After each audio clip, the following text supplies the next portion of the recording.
Τεστ εισερχόμενου. Τεστ, τεστ. Δώσε λίγο παραπάνω. Από το woofer δεν βγάζεις.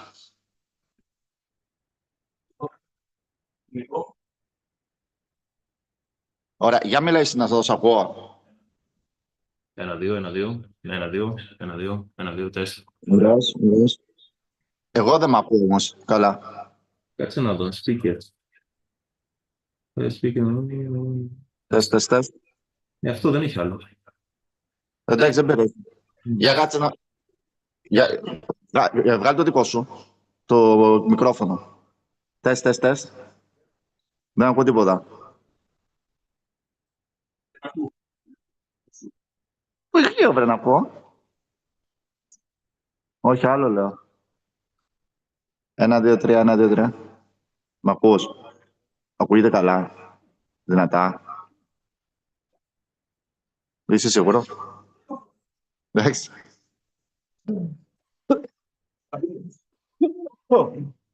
Ποιος είναι τούτος. Μετά.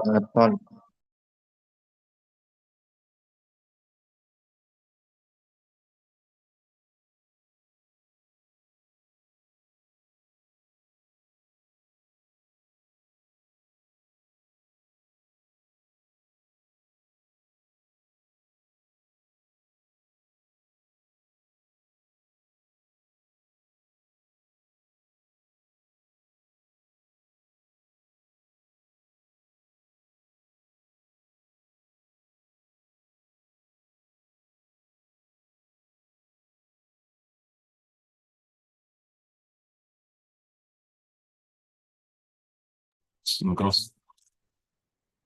Παίζει να παίρνει το φάει. I'm audible. Hello. Check. Check. 1-2, 1-2, 1-2, 1-2, 1-2. Hello. Check. Ήταν αυτό. Is it audible? Hello, hello. Hello. Okay. You are from Nepal? Yeah, I'm from Nepal. Yeah. Okay, great. Nice to meet you. Nice to meet you. Welcome. No, it's the same. Yeah. Would you like to make a test for your presentation? Oh, yeah. I just want to see that. I will share the link in to Pablo. Hello. Yes, Hello. your presentation. You are from Nepal? Yeah, I'm from I'm Nepal. going to make a presentation from your computer. Nice to meet you. Nice to meet you. Welcome. Yeah.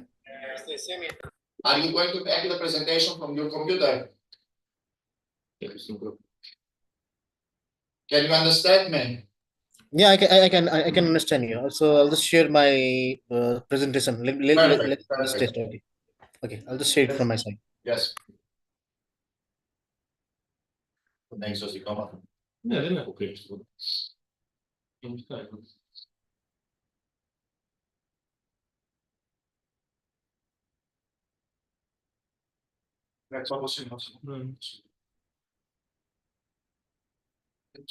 Όχι, να δω, γιατί έβγαλα κάτι το πρωί. Έβγαλα το whiteboard, να λέει και τίποτα. Are you able to share the screen?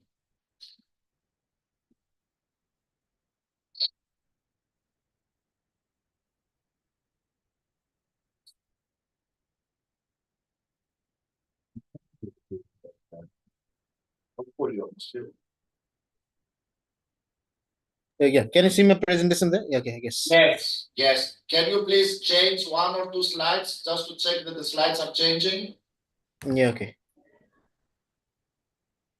Perfect. Perfect. Okay. Very good. Okay. Thank you. Okay, thank you so much. See you in half an hour. Sure. Sure. Thank you. Perfect.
Hello, good morning, everybody. Good afternoon. How are you? Welcome from Lesbos. Can you hear us? If you can hear us, it would be very, very nice if you could open your camera in order to see you as you can see us. So we would very much like to see you all. Thank you so much. Oh, here you are, nice faces. Hi. Okay, everybody. Nika School. Where is Nika School? Ah, there's Nika School. Okay. Good morning or good afternoon in Nepal. It's great to see you all.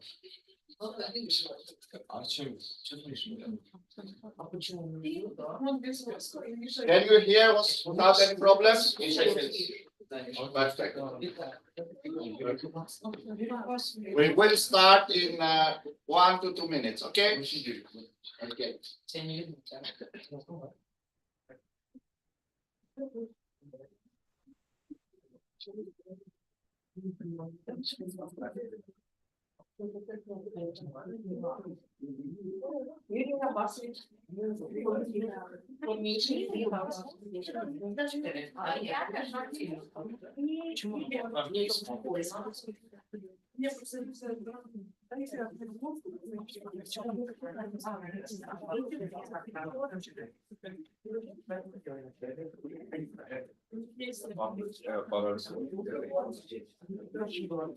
Okay.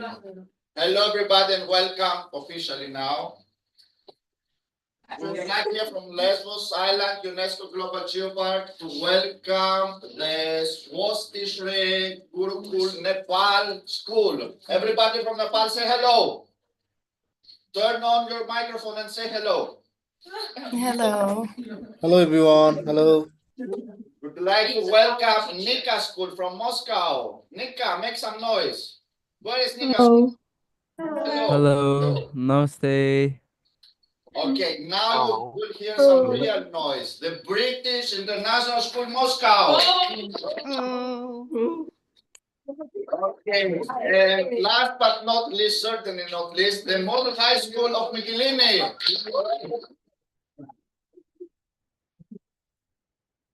Welcome all. So, before we start the serious part, please welcome Professor Dr. Nicholas Zouros, the Director of the Natural History Museum of the Lesbos 25 Forest, the Manager of Lesbos Island UNESCO Global Geopark, and President of the Global Geoparks Network for the British.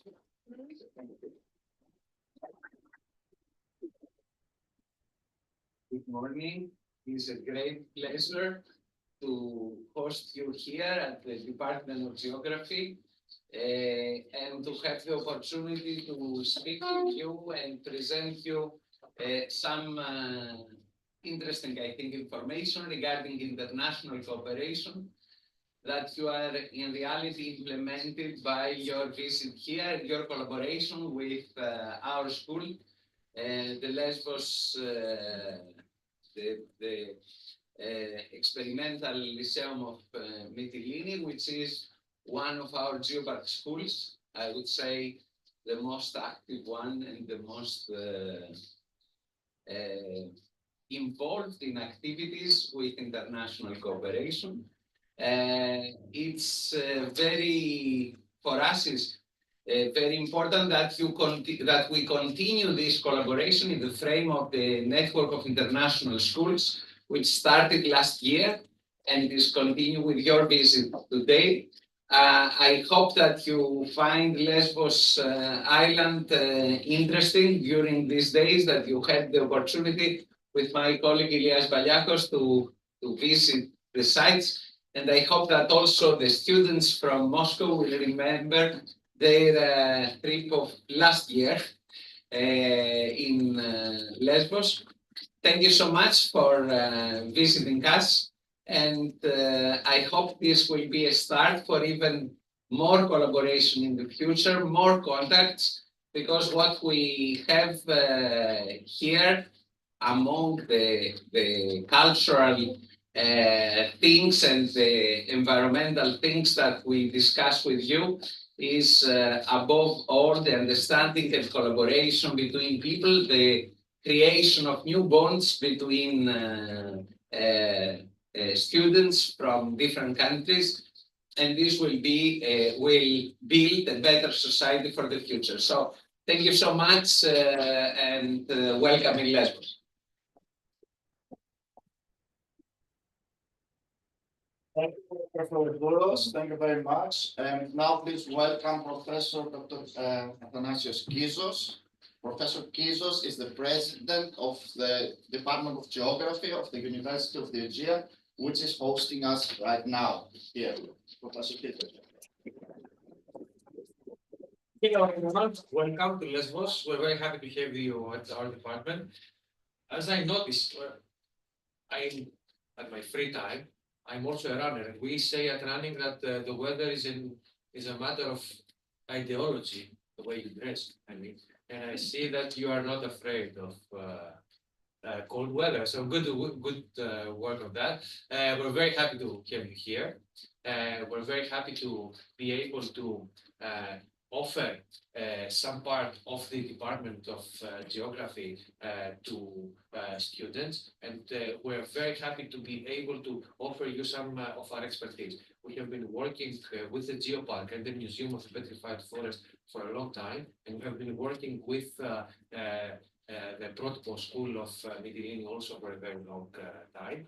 And we hope to welcome some of you again in the future as postgraduate students, as PhD students, and why not as colleagues with us in geography. Geography is an ancient discipline, and we're very proud and very happy that we are able to practice it and teach it today. So welcome, hope you enjoyed it, and from us, all the best wishes for this collaboration in the future.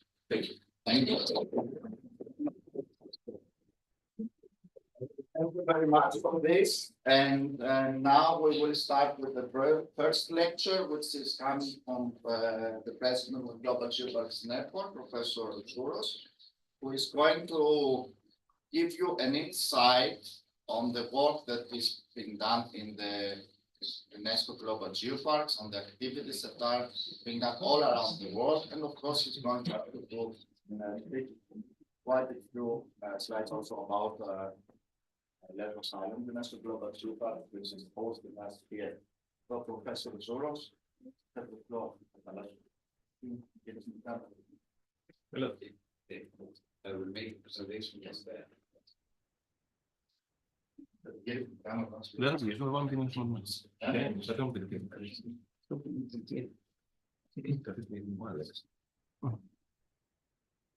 Tutti, Ilya.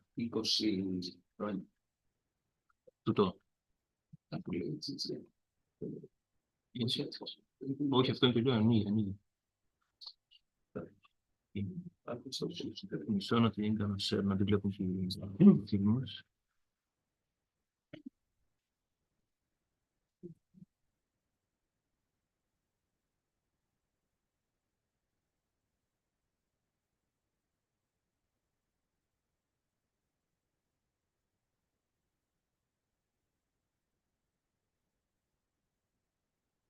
So good morning again. For me, it's very interesting presenting you the Global Geoparks Network, which is a network of territories which have exceptional heritage, exceptional geological heritage, but also cultural heritage. And what is interesting in geoparks is to see the interaction between the nature, the landscape, and the people. How our Earth has shaped our communities.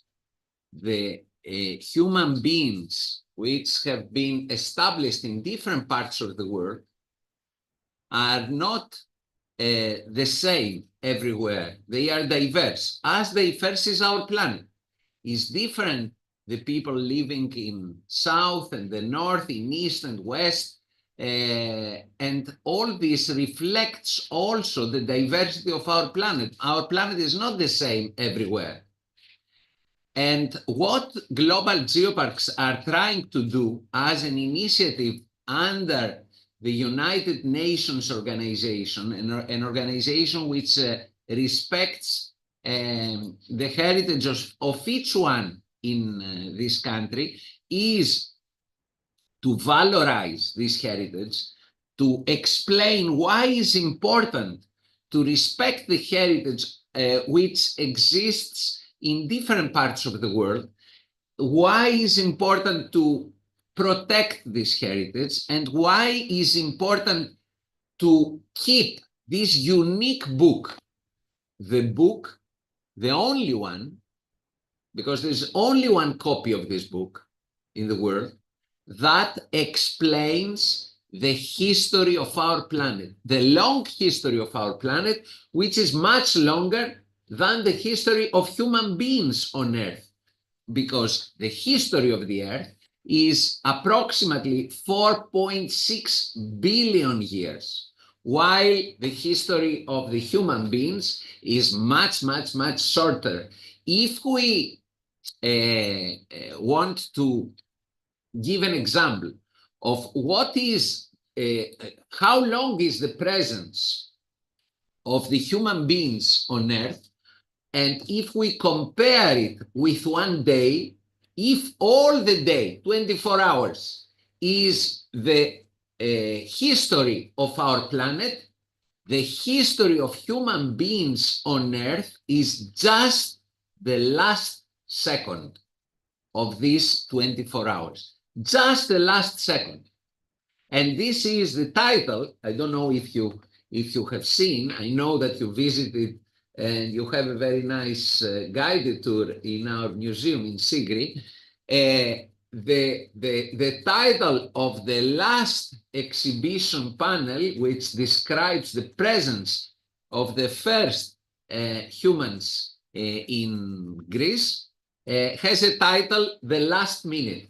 The last minute, because we want to compare the history of this planet with the history of the human beings, and to explain why we have to respect this history, why we have to respect the history of our planet. So I'm going to very briefly to present you what are these geoparks.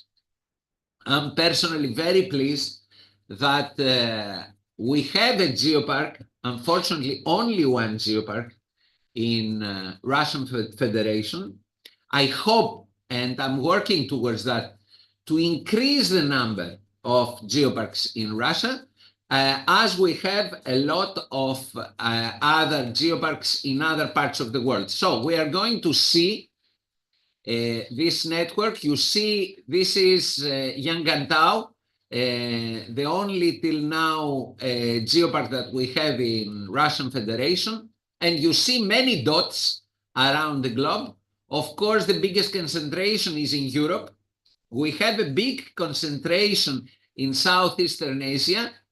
It started to evolve the network in Latin America and in North America. And unfortunately, we are significantly back in recognizing areas in Africa.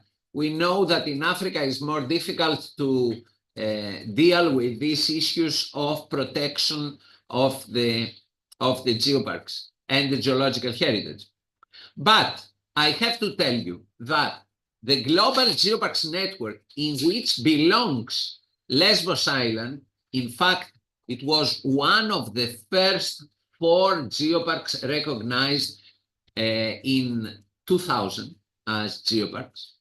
And so we celebrate this year.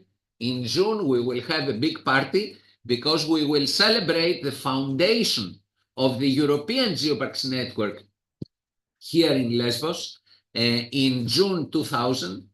And then as a result came the Global Geoparks Network, which is, and this is our logo, if you want. Geoparks are not just about rocks, are mainly about the people. We are trying to explain through this network why it's important to look at our planet, to understand how our planet works in order to safeguard a better and more sustainable future. What does it mean that? Our planet has some rules and some processes. If we don't understand these processes, then we may have problems and we don't know how to behave. And this will cost to our communities economically, but also socially. You know, the first humans on Earth knew better than we know now how our planet works. And that's how the first humans managed to safeguard their communities and survive. Because in the first steps of the human being on Earth, it was like a survival fight to have the humans, which had not the weapons that other animals had, were very small, not with a lot of abilities to confront the difficulties in weather, the difficulties in natural disasters. But although we're so vulnerable, like human beings, we managed to overpass all this, and in reality to be nowadays the species with the biggest population in our planet. Almost 8 billion human beings live in our planet. And of course, the global network is also, of course, a network of territories hosting these important testimonies of the history of our planet, but at the same time is a network of communities who are the custodians of this heritage, is a network of people, scientists, teachers, students of universities, students of high schools, which are collaborating, which are working in solidarity and work with exchange. So nowadays, we have 213 UNESCO global geoparks in 48 countries. To be honest, from today, the number changed.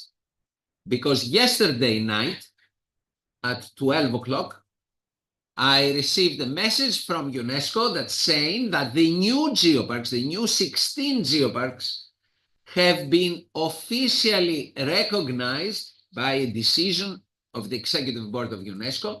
So in fact, today, it will be announced at the end of this week, we are going to have, of next week, officially, we have 229 geoparks in 50 countries. From these 213, 109 are in Europe, 84 in Asia and Pacific, 13 in Latin America and Caribbean, 5 in North America, and 2 in Africa. How this effort to build this network started? Well, it's a long journey. It started in 1991 when UNESCO organized a conference on the necessity to protect the geological heritage, which took place in France, with a vast delegation of almost 90 countries. Among that was, of course, Russian Federation, was Greece, was France, was England, was Germany, many, China, Japan, many countries around the globe. From 1996, during the International Geological Conference, which took place in Beijing, in China, it was decided that we need a new mechanism for safeguarding these geological heritage monuments. And finally, in 2000, we had the creation of the European Geoparks Network. This is a picture from June 2000 with the signature of the declaration of the foundation of the European Geoparks network by 4 territories, one from France, one from Germany, one from Greece, and one from Spain. And 4 years later, at UNESCO headquarters, in 2004, 25 territories were recognized as global geoparks, 17 from Europe and 8 from China, and formed the Global Geoparks Network. A few months later, in June 2000 in Beijing, we organized a global conference with representatives from various countries, and we explained why we need this new initiative in order to safeguard. In this conference, we have the support of different scientific organizations from all over the globe. The second conference took place in 2006 in Ireland with 50 geoparks. In 2007, we established the ASEAN and Pacific Geoparks Network in Malaysia, in a conference in Malaysia. In 2008, the geoparks increased to 57 in Germany. In 2010, we were visiting Malaysia with a lot of representatives all over the globe. Then in 2010, the first conference of geoparks in Latin America took place in Brazil. In 2012, after the big earthquake and tsunami in Japan, we organized a conference in Japan, and for the first time, geoparks were recognized as mechanism for raising awareness to the society at large on natural disaster mitigation, because this disaster was not local to, it was not just an earthquake in Japan, but it had global consequences in the Pacific with the nuclear power plant, which was destroyed. And the geopark started to work with gave more efforts at the global level towards the natural disaster. Now, maybe you understand why in our museum, which is in Lesbos Geopark, we have so intense educational activities connected with earthquakes.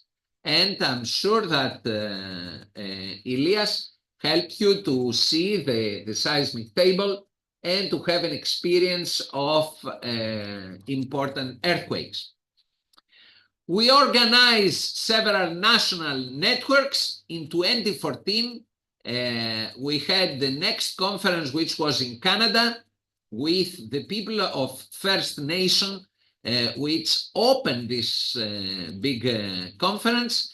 And in 2015, after almost 10 years of activities, UNESCO recognized as an official program of the organization the Global Geoparks. And from that time, all the geoparks were recognized as UNESCO initiative.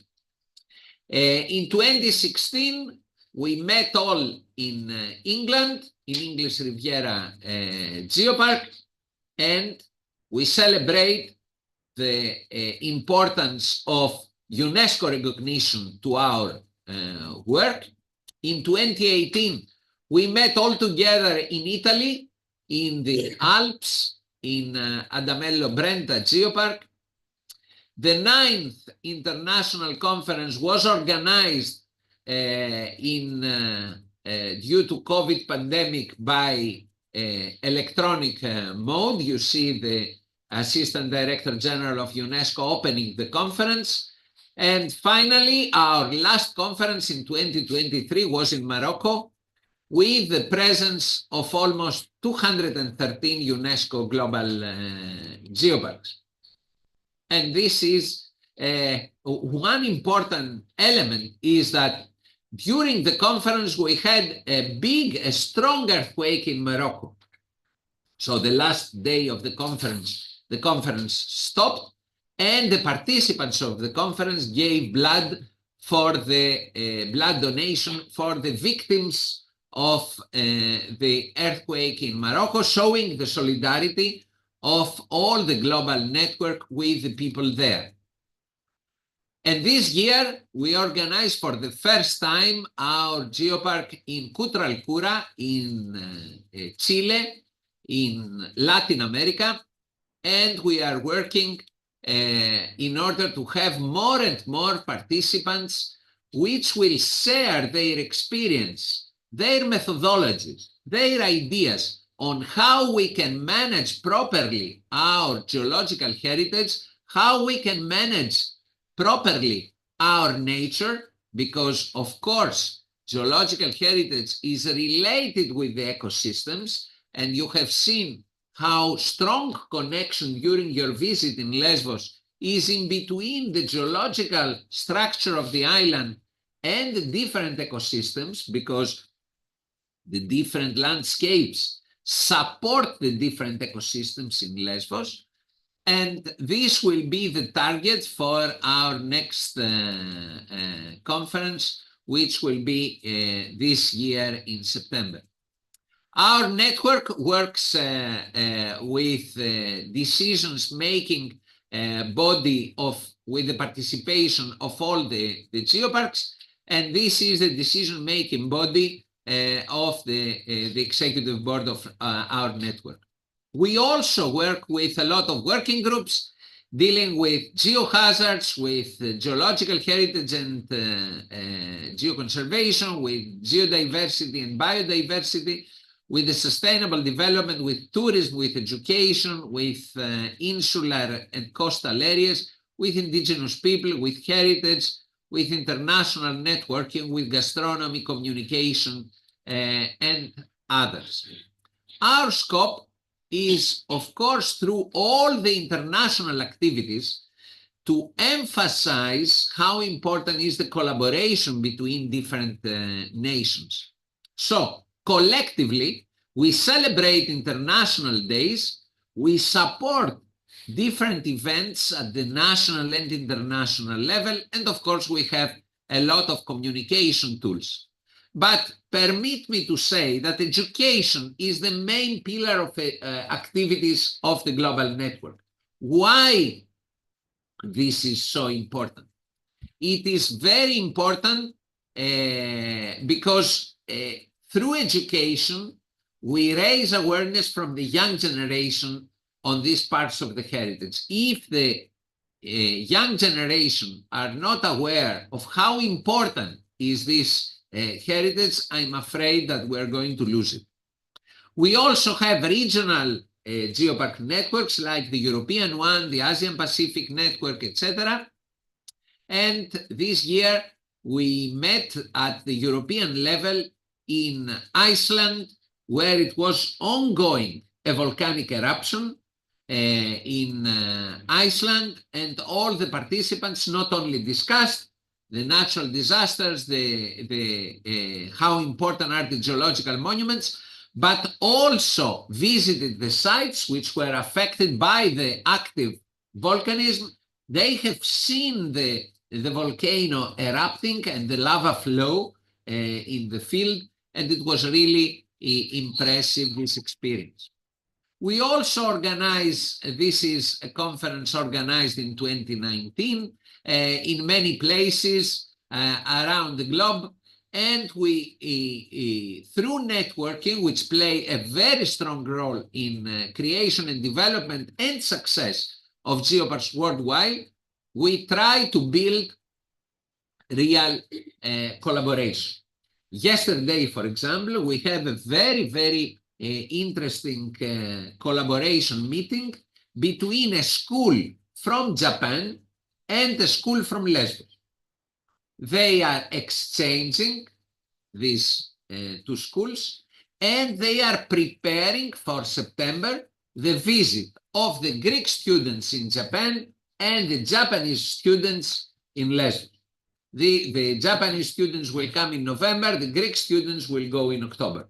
So it's so impressive, this kind of collaboration that starts through geopark, through exchange, through knowing each other, and then we can build on that many more experience. This is how geoparks are working. You see several meetings, exchange of ideas, collaboration with colleagues. This is the first meeting of the Latin American network, and this is the foundation of the African UNESCO Global Geoparks Network, which took place in 2019. Geoparks have become the largest international network for the protection, management of Earth heritage, but we insist that to be effective in protection and management of geological heritage, we should help the development of the local communities living in the areas hosting this unique heritage. Because if we have no interest on the communities, then the communities will not have any interest to this heritage. The cooperation will help. And this, for example, you see a picture from a series of volcanic craters. No, it's not in Kamchatka. You have similar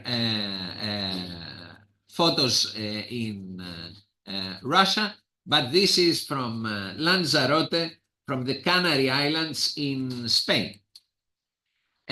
We also celebrate the important geological monuments as part of the International Geological Union.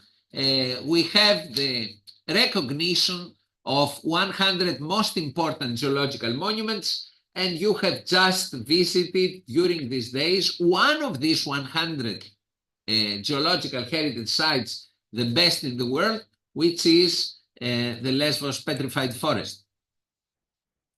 And of course, we celebrate the fact that we have these important monuments during the International Geodiversity Day.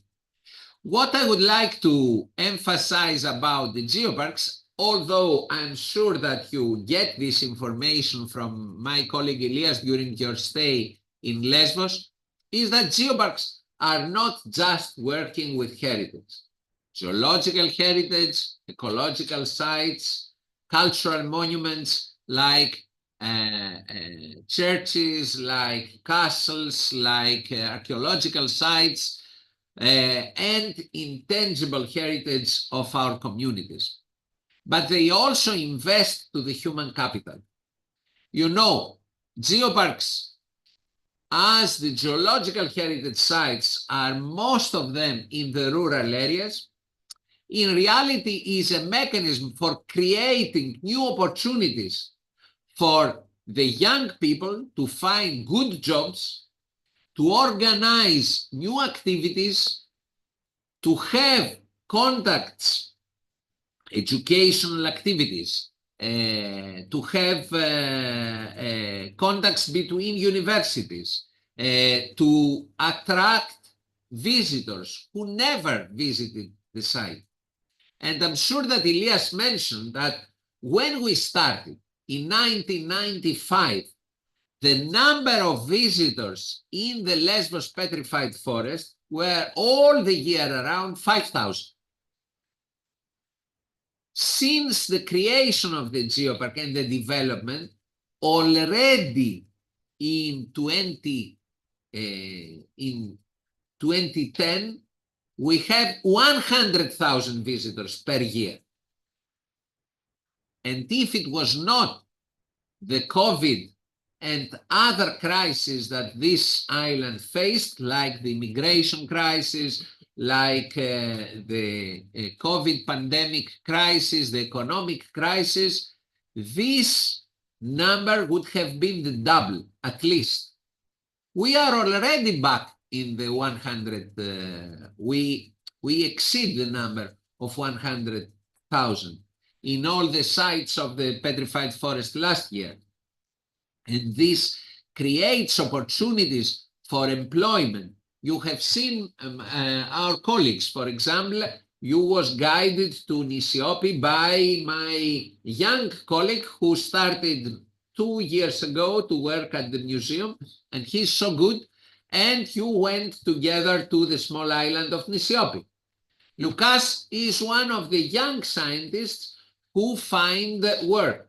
And due to the efforts of Ilias, who is not only just responsible for international relationship, but also to the big projects that this museum and the Geopark has, we managed to have position for training of students of geology in the museum during summer, and we managed to create more than 12 scientific posts for geologists the previous years. So you understand how big impact is, and not to mention all the other positions of employment. So we do care about the local communities in Lesbos, and we receive back this interest, because the people understand that we are not just working to safeguard the fossils and the other geological monuments, the volcanoes, the caves, the waterfalls, but to have them clear, to have a road that brings to these areas. But not only for that, but we do care to create new opportunities for the young people to remain in these rural areas, not to live, because we know that the majority of the people move for opportunities of work, for better days in the big cities, where the conditions, the living conditions for the humans is not appropriate. How is possible to be happy, a human being, in a city of 20 million people, of 25 million people? The humanity goes to mega cities, but these mega cities are not human. The human cities are the smaller cities, the villages, the landscape. The human beings have been built in order to live in nature. And that's why when we stop work, we try to escape, to go in the field, to go for vacations. Our effort to enjoy is related with our contact to nature. That's why we go for hiking, we go for bird watching, we go for swimming, we go for sailing, we go for climbing, we go for rafting, we go for all the activities in nature which gives us pleasure, because the contact with nature always gives us pleasure. You visited Lesbos, and I'm sure that your colleagues from Mytilene will know that in the best period, Lesbos is, in this moment, really beautiful. Everywhere is like a garden. You go and you see blossoming flowers. You see a lot of birds that you have already do the bird watching. Is a beautiful landscape, green, full of flowers, and with a quite good weather. So all this beauty is reflected to the fact that Lesbos nature was always an inspiration for poets, for painters, for composers, for scientists, for philosophers. And this inspiration comes up to nowadays, because you know how many students are, for example, working with music, working with painting, with arts, etc. So it is very important, and this is what is the effort of Geoparks, to develop in a sustainable way our communities, to keep the young people, to create the consequences in order the young people to want to remain in the landscape where the quality of life is much better, where they can walk, They don't lose time to move to their job and to go back. For example, in Athens, I have a friend who is living in the northern part of the city, and he works in the southern part of the city. To go every day from his home to the working place needs 1 hour and a half. And 1 hour and a half to go back due to traffic. This is the quality of life. While my colleague, for example, Elias, who is living in the land, in the countryside, comes every day in the office. He leaves his house at 8, and 8:10 is in his office. This is the difference of living in an island, living in Lesbos, and enjoying your time, because we are not, we have not been born just to work. If all our days is just working, then we don't have time to enjoy, to meet our friends, to go for a picnic, to do other things, interesting things. So geoparks, for this reason, are working for the people, working for the communities, are trying to invest in enjoying nature by protecting. And we believe that when the people do care about the environment in which they live, we are going to have sustainable communities, more healthy people, long-living people, and it will be a better life for all. And this is why we are working towards sustainable development. So, geoparks are hosting outstanding natural beauty in sites. This is a site, this is a small pool. These are the youngest lavas from Icelandic volcanoes. And here you see a small pathway created by the geopark for the people to see the ocean. And if they want to go slowly down and have a small swim in this pool, which pool has also hot water coming from the hot springs. I think that you visited hot springs also in Lesbos. And this is from Spain, from the Basque coast. Very interesting monuments. In all these layers is recorded moments of the history of our planet. This is from the European Alps in Italy, in the northern part of Italy. And of course, we do a lot of activities and meetings for sharing this experience, and we have a lot of training courses for students, for teachers, for scientists, and we organize every year here in Lesbos the UNESCO Global Geoparks International Intensive Course, which is taking place every year and will help participate also here this year. From 20 to the end of June.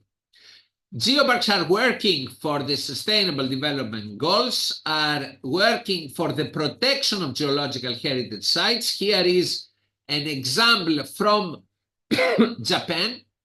This pink that you see here are rocks of North American continent. And these greenish rocks are the rocks of Asian continent. Two continents are meeting in Japan, cutting Japan into two. Honshu is the biggest island, the big island of Japan. Where is Tokyo, the capital? Immediately southern of Tokyo, there is this line that cuts Japan into two. In Aori Toigawa Geopark, people can get information about this strange thing, because nobody knows that the American continent extends till the eastern part of Asia, and that we have a continental contact in between the continents, which shifts the one continent towards the other. This is another example of collaboration. You see people from Lesbos, this is Yannis, and this is Nikos, working with Chinese colleagues for safeguarding one of the biggest dinosaur sites in China, just outside Beijing. And this is another example of Japan, because I told you that geoparks are not working just for geological heritage protection, but also for nature protection. Here you see the white storks. We have white storks also in Lesbos. So these birds have been disappeared from this geopark due to pollution coming from fertilizers and other chemical elements used in agriculture. And they work in organic farming. They stopped fertilizers and all these chemical elements, and now the storks are back, and they produce a rice, organic rice, which has 5 times more price than the normal rice, which is produced in a different way. In this way, the geopark becomes also a promoter of healthy lifestyle. And as I said before, environmental education in geoparks is our main pillar. Here you see people in Finland working on an educational activity for the protection of their lakes. They have many lakes. The lakes sometimes are polluted, so the students are working on this issue. Here, another example of collaboration. You see the youth camp for students from lyceums around Europe in Germany. Students from the experimental school of Mytilene last year participated in a very interesting camp last year together with students from other countries. But this was not an exception. It didn't happen once. This happens every year. And we are pleased to encourage students from Lesbos to join with other students from other European countries in this camp. These students are coming from schools which are located in geoparks. And in this way, we prepare the young generation with new activities, as you see. And of course, we are working in geoparks for sustainable tourism. You see, walking tourism is an industry. So industry has also some problems if you let the industry develop without rules. So we need rules. We need rules, we need regulation, because we want a tourism that sustains and enhances the identity of a territory, taking into consideration its geology, environment, culture, aesthetics, heritage, and the well-being of the residents. We don't build huge hotels without caring of the people living in this territory. We need to work with the local communities. This is our philosophy. And of course, we organize a lot of activities like guided walks, trekking, horse riding, cycling, geo-rafting, running, boat cruise. All this happened in different, here for example, you see guided tours along the coast. This is in Spain, this is in United Kingdom, geo-snorkeling. This is in Italy, in Beigua Geopark, geo-cooking in Azores Geopark in Portugal. And these are the women that you met in Mesotopos, where you have visited this Mesotopos women's cooperative. And also geoparks are working with food, organizing agrotourism festival with local food products, and they offer this to the visitors in the tourists. By this way, we introduce local producers and local products to our visitors, and we increase the quality of tourist offer in Lesbos, because we know that the local products are of high quality, are not industrial food production, but is normal food production. And we know that year by year we lose this traditional way of preparing food, the traditional recipes, the care about the products that will come and be cooked and create the food. So UNESCO Global Geoparks in this way are also territories of resilience. Why? Because we try to support local communities to increase their ability to confront difficulties. Either difficulties related with, for example, natural disasters, by knowing how to react in order to minimize the consequences of natural disasters, floods, earthquakes, landscapes, forest fires, etc.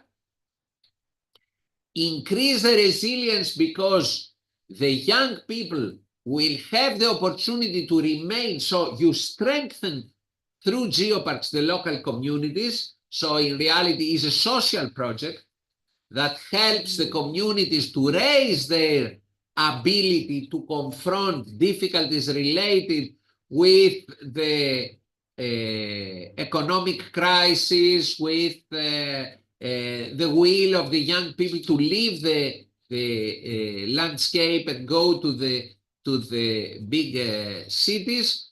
And in this way, you have a healthier environment for all. As you see in this poster, we have examples from all the continents, and this shows how this global network is developing and is offering to the people, and especially to the young people, the opportunity to flourish new activities through exchange. And this exchange and this contact and collaboration does not stop at the educational level. It will continue. We have exchange from local authorities, we have exchange from geoparks, we have exchange of universities. Here at the University of the Aegean, we are very, very, very happy to receive universities from all over the globe. In this semester, I have, for example, 45 students coming from 40 different countries. And our course during this semester, because it's an international master course on sustainable development, we focus on sustainable tourism. So what I presented to you today and what Ilias presented for 1 week, doing the biggest part of the job, is what we are teaching also to international students at the master level. Because it's so important to integrate sustainability and new approaches in local development, respecting nature, respecting our planet, respecting the history of each one of the territories in order to build a better future for all. So thank you so much. I hope that it was not boring, but and you find interesting this long presentation. Do you have any questions? Nothing. It was not. But everything was very clear, I think. Maybe online, some questions, maybe?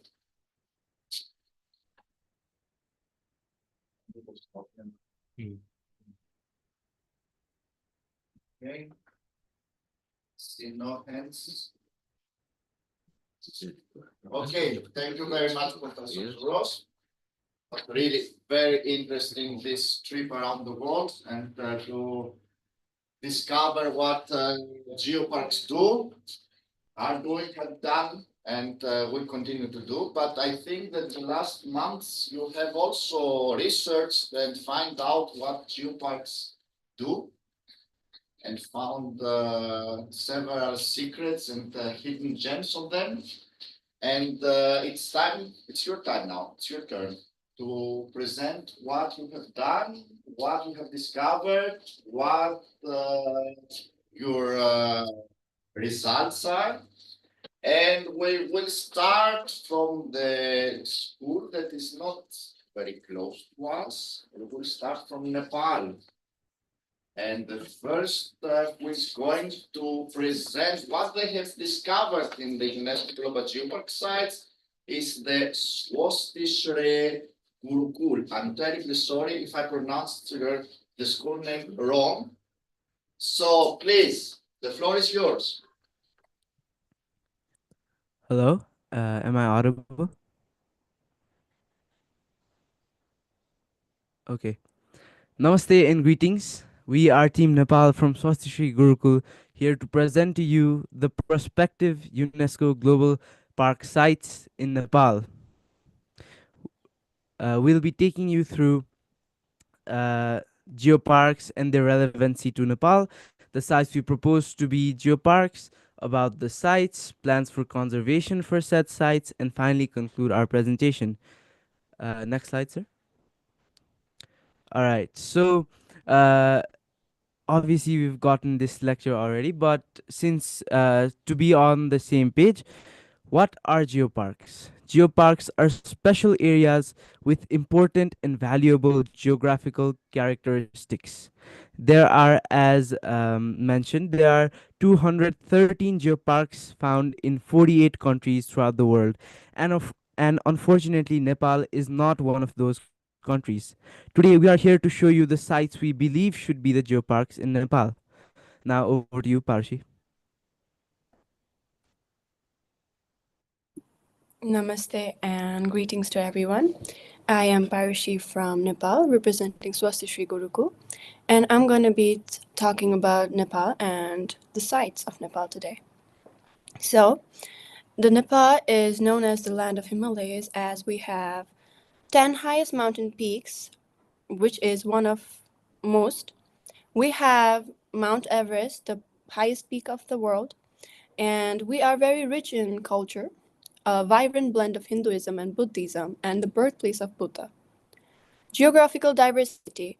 There are icy Himalayas and green hills, and we have a very calm and peaceful Tarai too.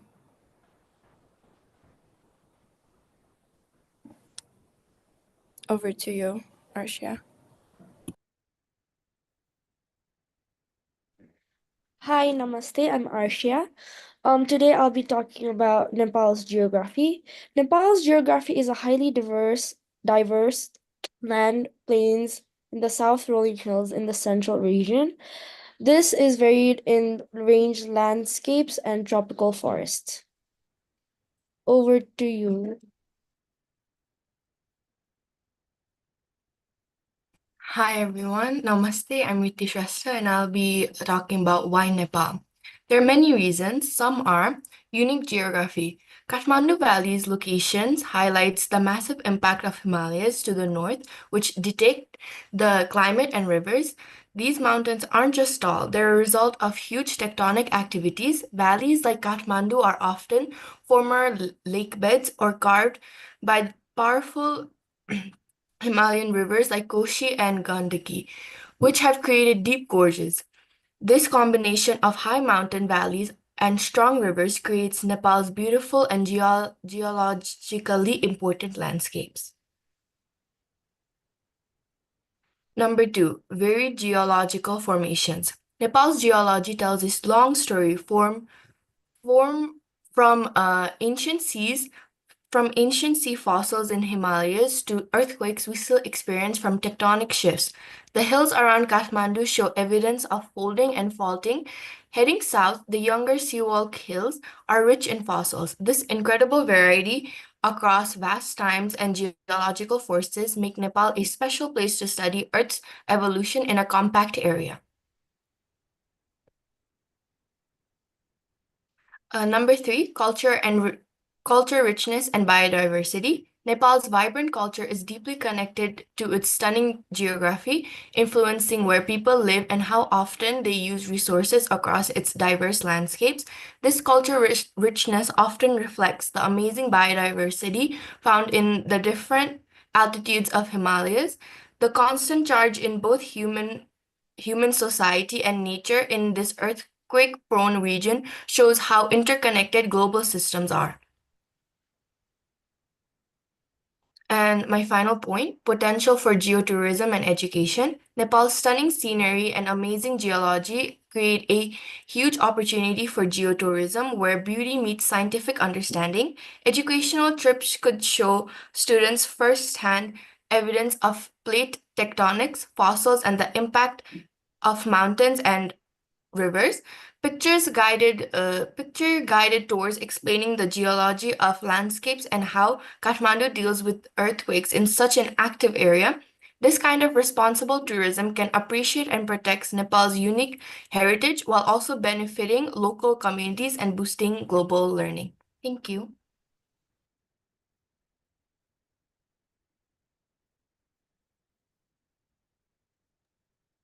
So some sites that we propose, we'll be talking about them.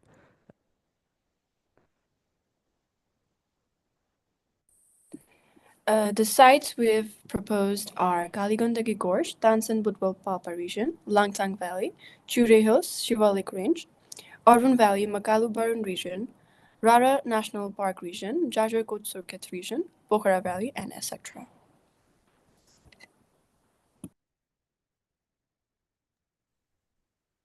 Namaste, I'm Anupriya Chandukar and I will be sharing about the proposed site, Pokhara. So Pokhara Valley is one of the most beautiful and peaceful places in Nepal. It is located about 200 kilometers west of Kathmandu, our capital city.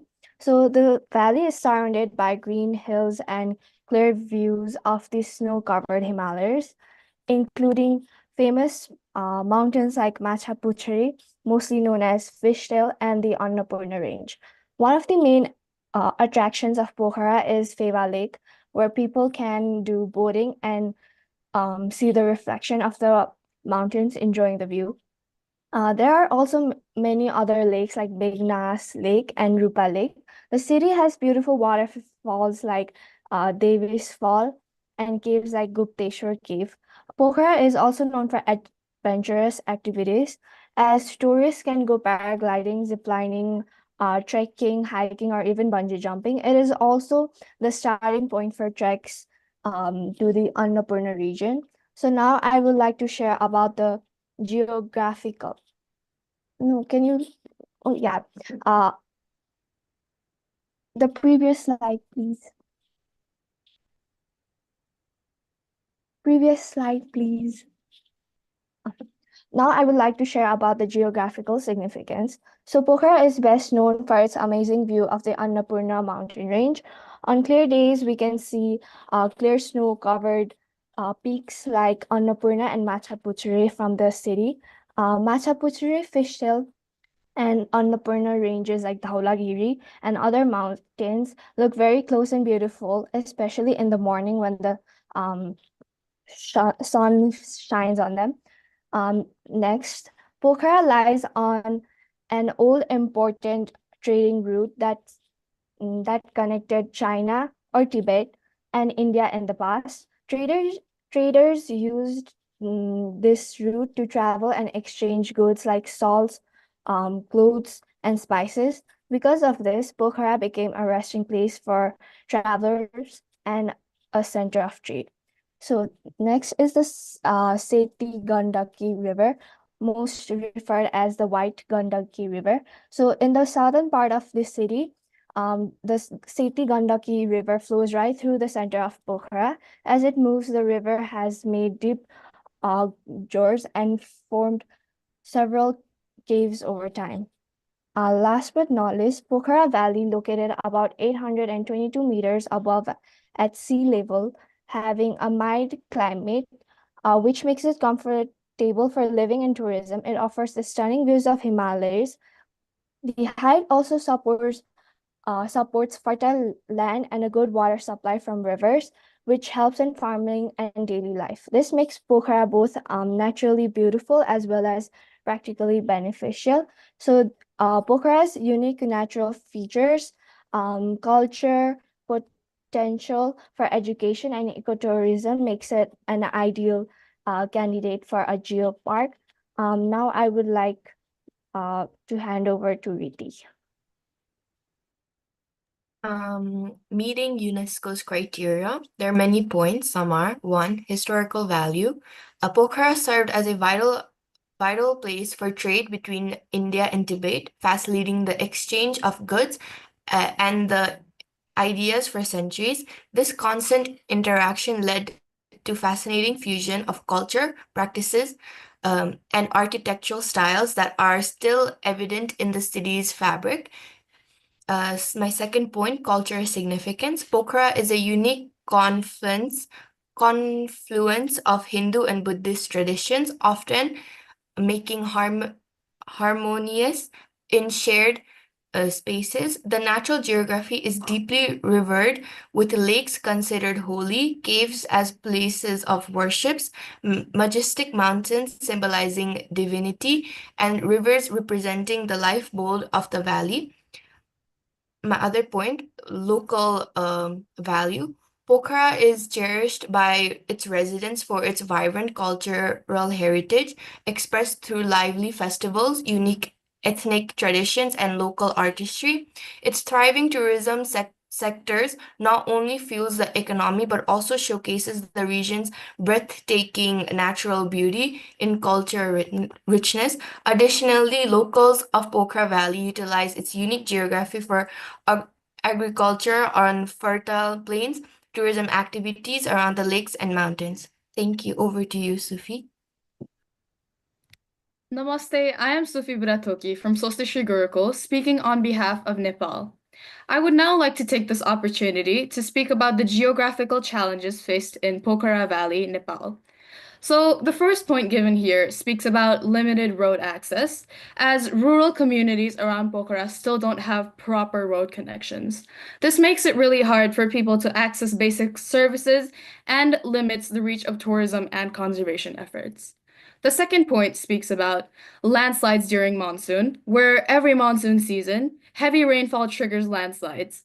These block roads, disrupt transportation, and can leave villages cut off for days or even weeks. The third point speaks about overlapping government roles, in which there's often confusion between local, provincial, and federal authorities. Because of unclear roles and poor coordination, important projects get delayed or really poorly executed. The fourth point speaks about lack of technical capacity or a real shortage of trained professionals in environmental management, heritage conservation, and sustainable tourism. This slows down progress and weakens long-term planning. The fifth and last point speaks about unregulated construction, where Pokhara's growing popularity has led to unplanned and unregulated construction, especially around the Fewata Lake.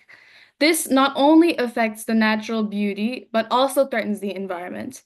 Addressing these challenges is pretty crucial to ensure that Pokhara's growth remains sustainable, inclusive, and respectful of its natural challenges. Thank you. Over to you, Arshia. Oh, sorry. As you can see, this slide portrays various images of Pokhara Valley. From this, we can observe many people partaking in various adventurous activities and the many beautiful views of mountain scenery seen from Pokhara Valley. Not to mention, each year, students from MYP years 1 and 3 visit Pokhara Valley to explore its unique geographical features and gain first-hand experience of its natural landscapes. Over to you, Arshia. Kali Gandagi Gorge. The Kali Gandagi Gorge is one of the deepest gorges in the world. It was formed by the Kali Gandagi River over 1,000,000 years ago. The Kali Gandagi Gorge, renowned for its beauty, culture, and geology. Geographical significance. Why is Kali Gandagi special? The Kali Gandagi, between the mountain range of Dhaulagiri and Annapurna, it exposes old rocks that tells us about the Himalayas. The river is connected to the mountains and the lowlands, helps nature and trade. Home to many animals and plants because of the height changes. Over to you, Adish.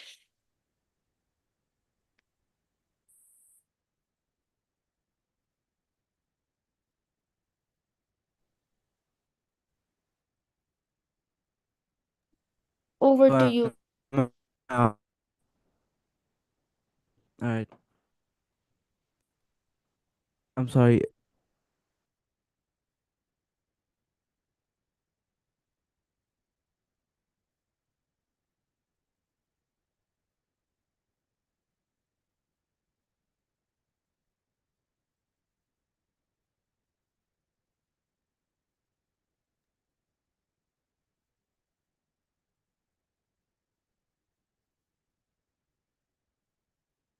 Yeah, so you can continue. Meeting the UNESCO's criteria, historical value. The Gorge was part of the salt trade route between Tibet and Nepal. Cultural significance. It is the home sacred to the Saligram fossils, which hold a religious importance to our Hinduism. Local value. This gorge helps us preserve local tradition, languages, architectures, and our communities. Additionally, the locals depend on the river and surrounding land for the agriculture, fishing, and tourism related to the income. Challenges faced: lack of infrastructure, limited awareness, environmental threats, and funding and management issues. Management plans. Building a better roads for the basic facilities, coordination with local authorities, publicizing through workshops and campaigns, reducing risks through early warnings and safe tourism, getting help through grants and partnerships, and giving training to local youth to manage the areas. Here are some pictures of the Kali Gandagi Gorge.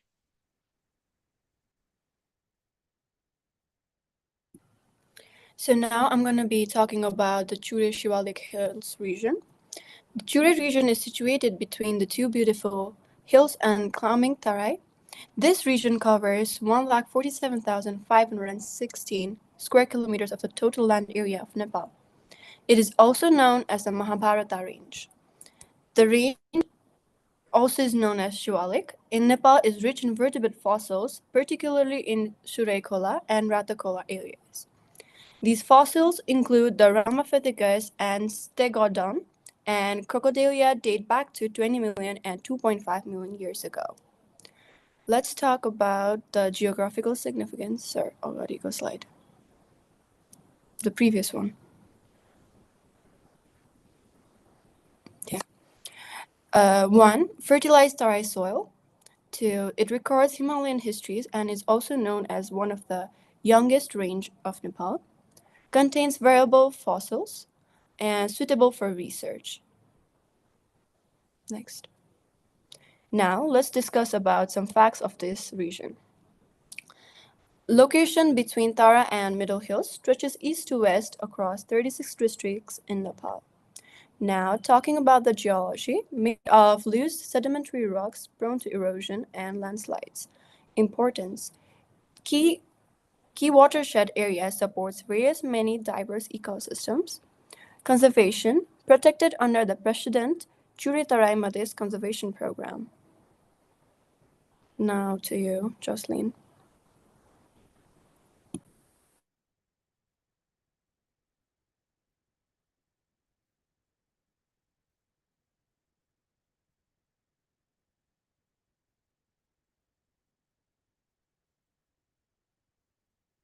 Yeah, continue, Parish.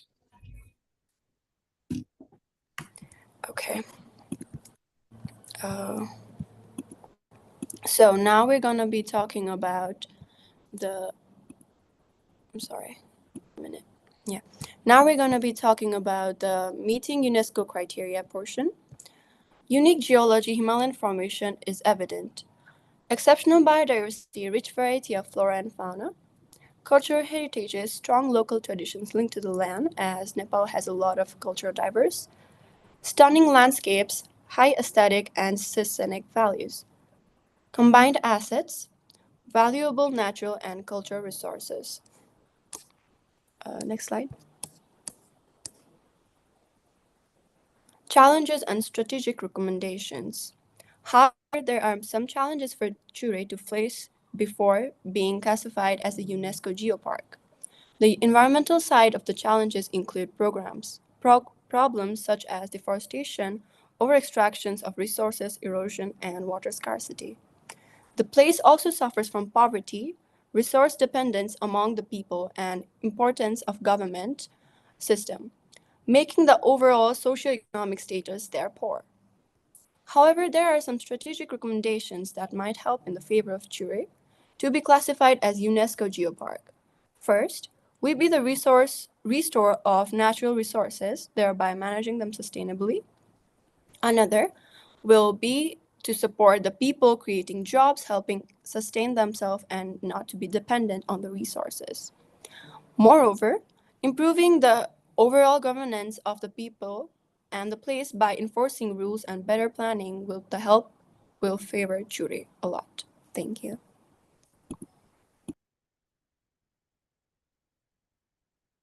Okay, so my team, I'm sorry for the technical difficulties earlier.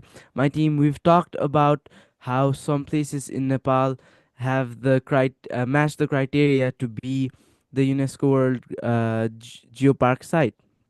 However, I'm here to talk to you about why Nepal deserves to have, it needs to have one geopark site. I'll start with a short story. When I was around 10 years of age, I went to the Kali Gandaki Gorge with my parents. It was one of the most beautiful things I'd ever seen, ever.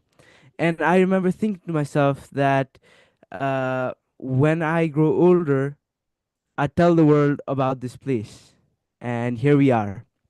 Even though Nepal is such a small country, it has three different types of very vast geography. Because of this, Nepal has many sites that match criteria to the geopark site. Many beautiful places that the world needs to see. However, due to the challenges we face as a developing country, these sites lack the recognition they deserve. To give said recognition, we hope the sites we proposed are considered for geopark sites by UNESCO. Thank you. Thank you so much, ISA. Thank you so much to the hosting school for giving us this platform. We hope our message is heard. This has been Swasti Shri Gurukul.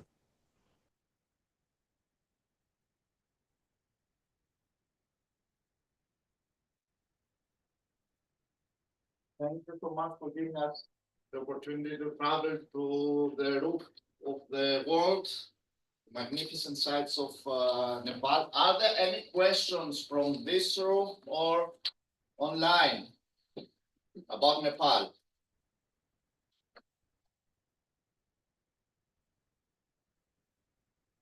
No questions? I have a question. What is the highest altitude we have in the proposed sites, in the proposed geoparks? And is it possible to visit this site? Well, it is a bit technical because we have mentioned the Kali Gandaki Gorge here, and it lies between Annapurna and Dholagiri, both of the mountains. There are more than 8,000 meters in height. However, I believe the highest point might be in is in Pokhara from these sites. Amazing, amazing. Really, thank you very much. Thank you very much for your presentation. And now we travel to snowy Moscow, I think. Yes? It's the turn of the Nika School in Moscow, Russia. Are you ready, Nika?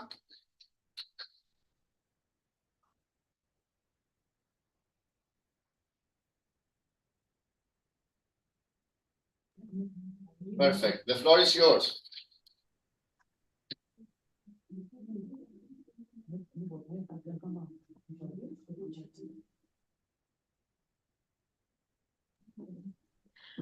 Good afternoon, dear colleagues and respected experts. We're glad to welcome you to the scientific and practical conference and are ready to share the results of our work. The theme of our project is Time Capsule. Next.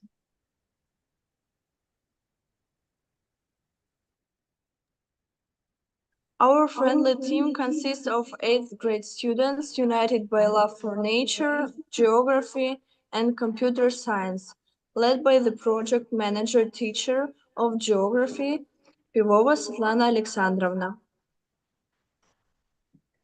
The goal of our project was to create an interactive map of Engantau, contributing to the study of the features of the UNESCO site.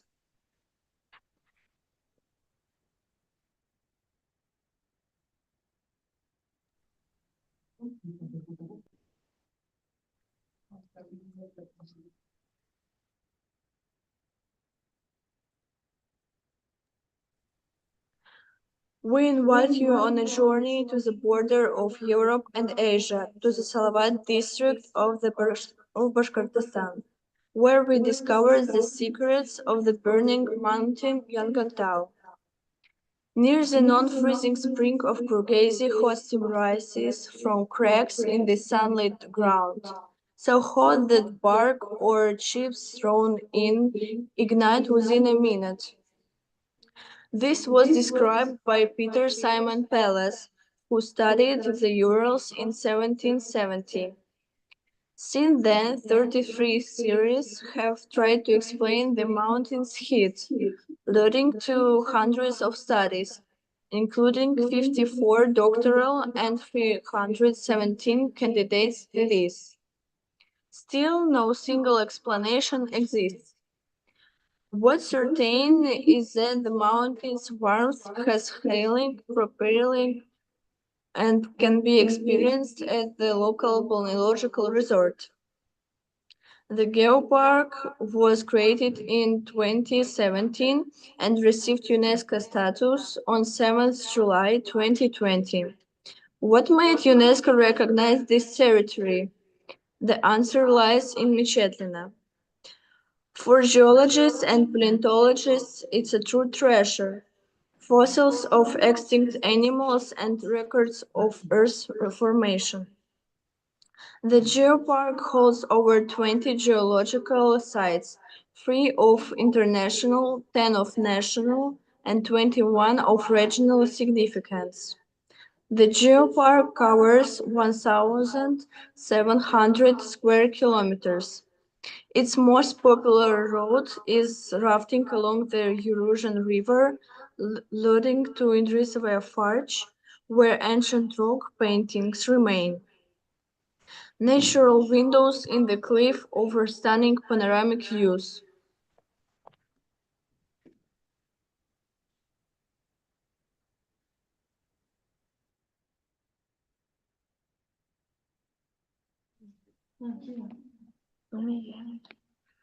The terrain of the Geopark territory is a hilly mountainous ridge plain. The plain is drained by the systems of the rivers I and Urozan. The main part of the park is located within the Urozano-Sylvan depression of the pre-Ural marginal probe. This is a large geological structure of the second order of the Ural folded system. It is located between the folded structures of the Urals and the eastern edge of the Russian plate of the East European platform. The trough was formed in the Middle Late Carboniferous and Permian, containing mainly with thick halogen carbonate deposits and molasses of the Permian system. The territory is geologically diverse. In terms of stratigraphy, the territory of the geopark is characterized by the presence of rock formations from 6 large stratigraphic divisions: Riphean, Vendian, Devonian, Carboniferous, Permian, and the Quaternary period.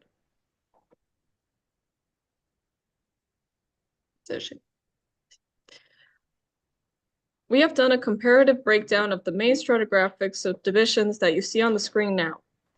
We studied the composition of the rocks that form each layer, formation conditions, and paleontological remains found in the territory of the geopark. Concluded that the combination of temperature and humidity determines the type of flora and fauna, and living organisms form rocks and participate in the formation of many minerals.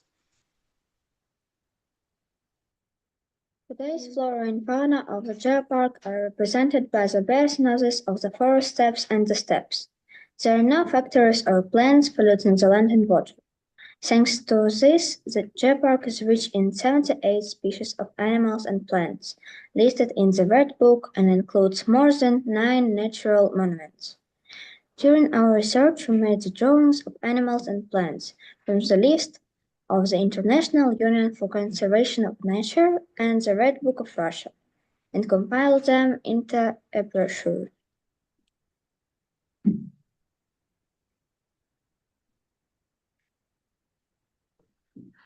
On the territory of the geopark, the objects of the international significance are the Mechlina and Большая Lukas geological sections and Mount Yagantal. Imagine that we got here 280 to 300 million years ago and found ourselves in the shelf zone of the very warm Ural Ocean in the subtropics, since the equator was nearby. This is the Kungurian stage of the pre-Ural section of the Permian period. Well, what is so unique about this section? 12 meters started from the foot to the top of the mountain. It represents the history of the Earth's development from over 10 million years. Each meter was deposited for 1 million years. At the very bottom, we discovered ammonites. They existed in the deep ocean, then gradually closed up and became shallow. Higher up the section, you would see a different fauna, the shallow water. Later on, the ocean closed, leaving a small strait. Continental flora and fauna appeared. There are calamites, petrified remains of plants and even trees. For example, the well-known horsetail plant was then a 30-meter tree. You can easily find stones with its fragments. There is an analog of our section in the state of Nevada, USA. But according to scientists, we have a better chance of getting a gold nail. Here, there are organisms that are marked throughout the globe for determining the age of a particular layer. For example, conodont. This is a fossil, a worm-like animal with teeth.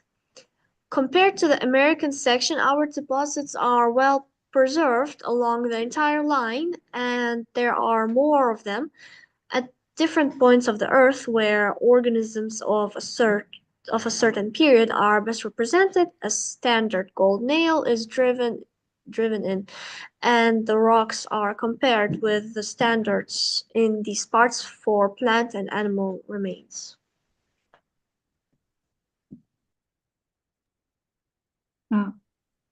The Большая Luka section, stereotype of Bashkir stage or the Carboniferous system. It is described as a typical outcrop of Bashkir strata on the western slope of the Urals and characterized by the brachypod fauna.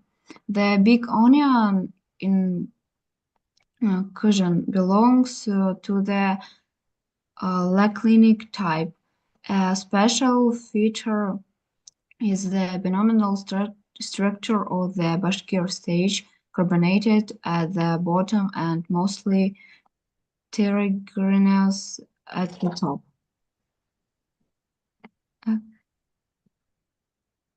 Yangantang Mountain is a site of the rare geometrical phenomenon. It represents a hill. The absolute elevation of the peak is 416 meters. 5 sites has been described with the Yangantang Mountains, where hot gases and steam escape from the depths. The heating of the mountains interior has been established at more than 300 degrees. This is one of the few places on the Earth where the thermal processes that are not related to volcanic activities and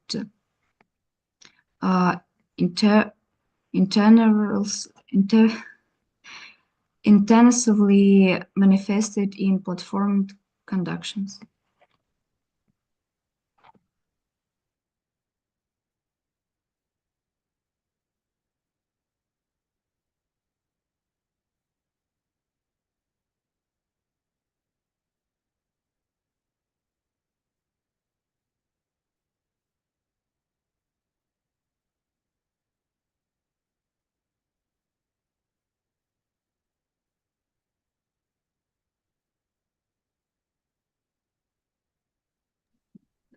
We decided to make a website about Tao Park in Bashkiria, a beautiful and special place full of nature and secrets. We wanted the website not to be only informative, but also fun and interesting, so that people could really feel the atmosphere of the park. For this, we used Java and HTML, and we wrote the code in Sublime Text. First, we learned more about the park, its big forest and beautiful lakes. We looked for the more interesting places to show them on the website. Then we made the map. Now, when you click on a place, you go to a new page with photos, information, and history about it.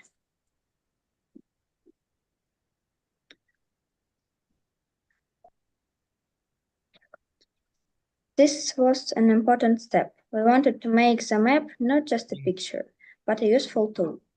With each click, a new place opens, showing its beauty and interesting facts. We tried to make the website easy to use and nice to look at. In the end, we made a website that helps tourists and researchers find their way in Yangantang Park. It also invites everyone to explore the amazing place through an interactive map and beautiful photos.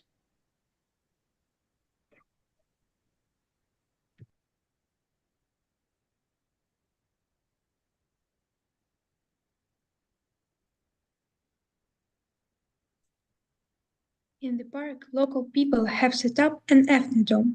They show the activities and crafts of the Bashkirs in traditional clothes and invite visitors to help make traditional dishes, create souvenirs, and play national music. The most important thing is remembering their history and learning about the customs and traditions of their ancestors, which go back up to 7 generations. They sing beautiful songs in their language, and one of the popular crafts is weaving patterns on old spinning wheels. Visitors can also learn to play the kupis, a traditional music instrument.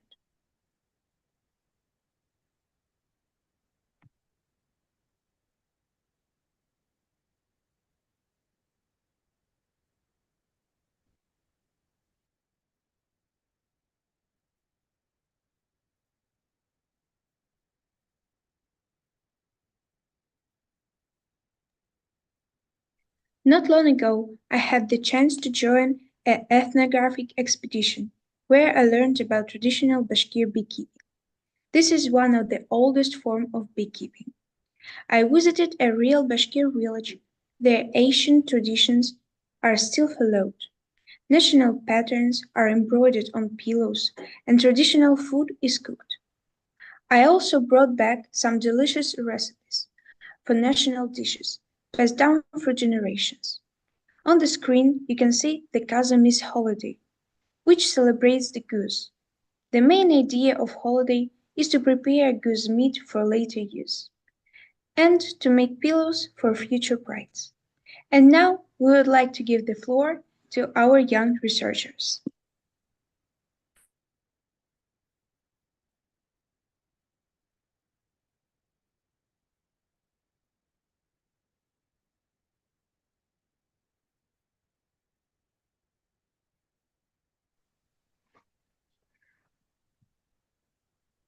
Hello, my name is Melnikova Polina, and in our research work, we got acquainted with the history and tradition of creating ceramic products in the territories of Geopark Yangautau, Russia, and Lesbos Island, Greece. Studying the history of ceramic of the Yangautau Geopark, we managed to find out that white and gray clays are deposited within Bashkiria. In 2022, during an expedition, archaeologists excavated an area of about 300 square meters, where a large number of pottery shards were found. 71 fragments were selected for study. Having studied the traditional way of creating a product with the help of a potter's wheel, I molded a jug from red clay. Repeated the shape but in a flagellated way. The ornamentation was applied with natural lime. Whilst exploring the diversity of the Yangautau Geopark and Lesbos Island, we discovered the fascinating history of ceramic and its fundamental role.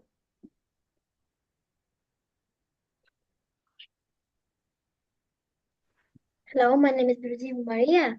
In our works, we applied the method of molding and drawing found during archaeological excavations on the territory of the Geopark Yangautau, and also repeated the traditional forms and painting ceramics used on the territory of the Geopark of Lesbos Island.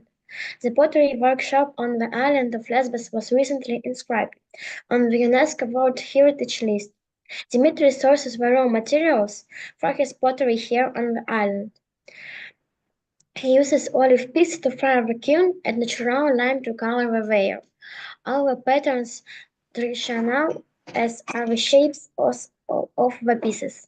On the island of Lesbos in Greece, they make pottery from Mediterranean clay. This clay is now rare. After resorting with the Matz family method, we decided to replicate it.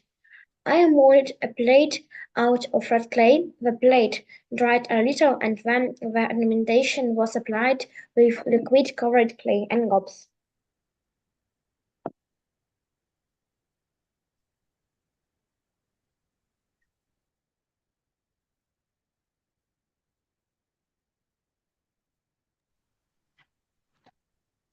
Hello, my name is Diana.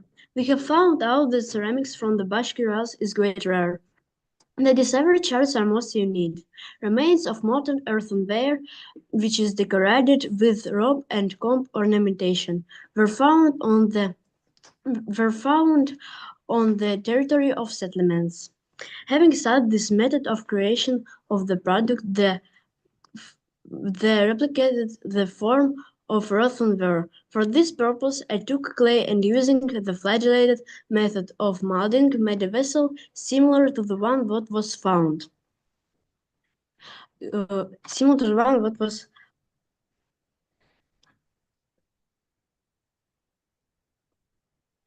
was found at the archaeological excavations. After that, I made a pattern using a rope and comb ornament.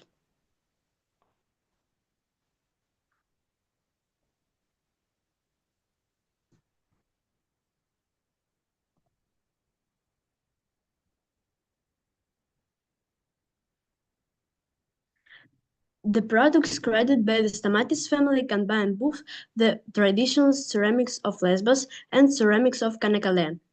Today, Kanakkale is in modern Turkey. The area was home to Greek potters, and when they moved to Lesbos, they brought their style with them to the island. The family's collections is based on this style.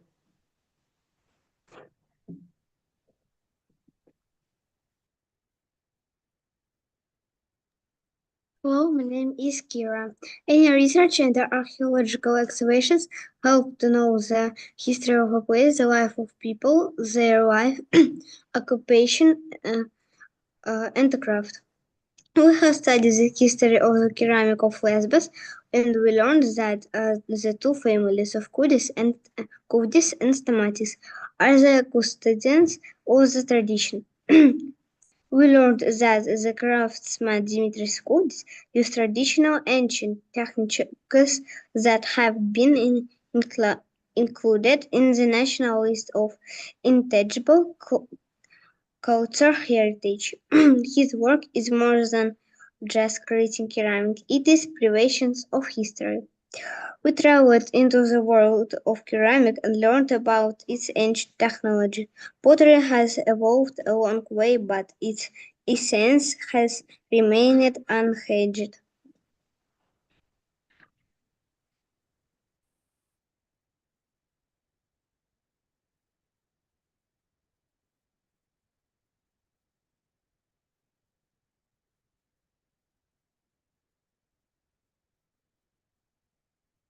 Thank you for your attention.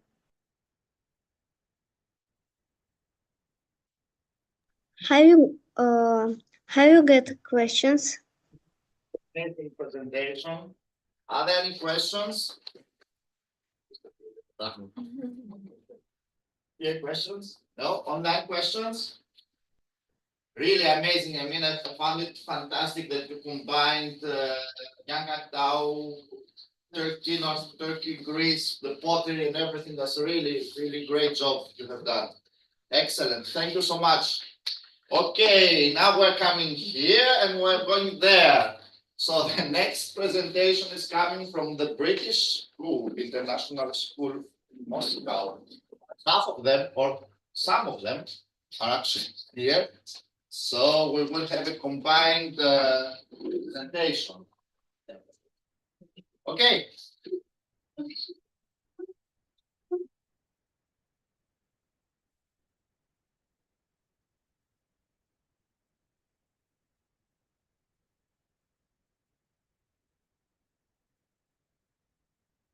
Doctor from the British International School.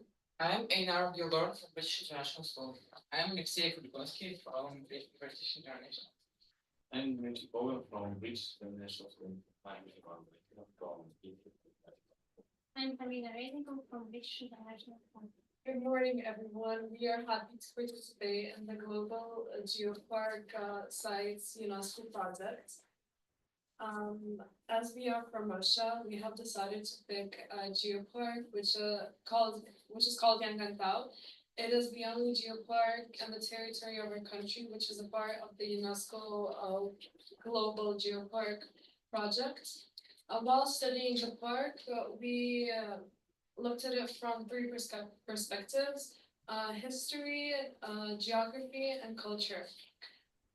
Yangantau is located in Bashkiria, or the Republic of Bashkortostan, which is in the central part of Russia. Most of Bashkiria's residents are Bashkirs, an ancient nomadic people. Many sites in Yangantau are located with the name of Salavat Yulaev. He is a famous, he's probably the most famous Bashkir hero. And the main objective of our study became Salavat's cave. Now, Einar and Alex will tell you about the historical aspects of our project. People have been living in Yangantau Geopark thousands of years. Since ancient times, they've also visited the Eater's Cave, which we studied in our project. Petroglyphs that we found on the edges of the cave tell us about it. Petroglyphs are ancient rock carvings and bows are painted on the stones. Prehistoric artists depicted several lines passing through human and hoofed animal. Unfortunately, time didn't spare petroglyphs. In addition to petroglyphs, there's one more evidence of ancient human being in a cave, a site of primitive people found there. However, the brightest page of history of the Eater's Cave is definitely associated with the name of Salavat Yulaev. Salavat Yulaev is the most famous hero of Bashkir people. He was born in the village of Tukeva, which unfortunately hasn't been preserved to this day. Salavat Yulaev's participation in Pugachev uprising brought him his greatest fame. which of Pricing is the largest business bar in Russia. It took place in the 18th century during the reign of Emperor Catherine the Great. Salavat Yulayev took part in this Pricing as a commander of a large Bashkir detachment. Despite the fact that he was only 19 years old, he attracted attention as a brave and skillful leader. He received the necessary knowledge from his father, who served in the Russian army for many years. According to legend, when the President was defeated, it is Ader's cave where Salavat hid with his wife Mina and his loyal people. Another name for Ader's cave is Salavat's cave. In Bashkiria, Salavat's life is not known only as a warrior, but also as a poet. He sang praises of his native land and the nature of his belonging. He was inspired by the stunning view of Urizen River. Yangantau has a very fascinating flora and fauna. Dima Ivan will tell you all about it. The natural features of Ader's Cave and its surroundings are unique. The Ader's Cave was formed in an altitude of 45 meters in the Salavat Rock, located on the left bank of the Urizen River. It is a horizontal corridor 93 meters long and the area of 250 square meters. The cave was formed in the late Paleozoic era because of karst, which is the leaching of limestone by precipitation. The presence of the rock proves that the vicinity was once the bottom of the sea. Solitaires, which are shaped like icicles, hang from the semicles of this cave. The remains of ancient animals were found in the cave: a rhinoceros, a bison, and a cave bear. If you get into the cave in winter, you can find bears on its arches during their hibernation period. The fastest peregrine falcon bird among animals nestles within the cave, capable of reaching speeds of 322 kilometers per hour. This is also endangered and it's a bright red flower, the Asian tree. Bashkirs have a very ancient and unique culture. Lena will tell you what she knows. Bashkirs have always lived a nomadic way of life.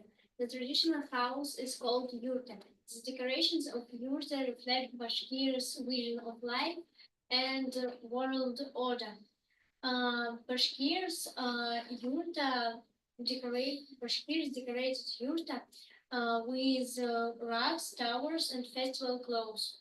The most famous ornament is scarf, a heart which symbolized friendship. Ornaments used to decorate not only houses but also clothes. Woman's costume is a dress-full deck decorated with embroidery. Men's costume is a tunic-shaped short robe and narrow trousers. Bashkirs are poetic and musical nation. They used their poetic genres like epic, kubayrs, and bais. They have traditional instrument is kuray. Salavat Yulayev was not only great warrior but also a poet. Bashkir people called them Sasans. The national holiday in Bashkiria is Sabantui, is holiday where guests read a pastry and play game Kuresh about rest. During our study, we have learned many facts about our country, its culture, history, and nature. The main question was, how can we encourage our peers to learn these facts too? So the result of our project work became a game which we called at Salavat's Cave. Now you will see the presentation of it on the board.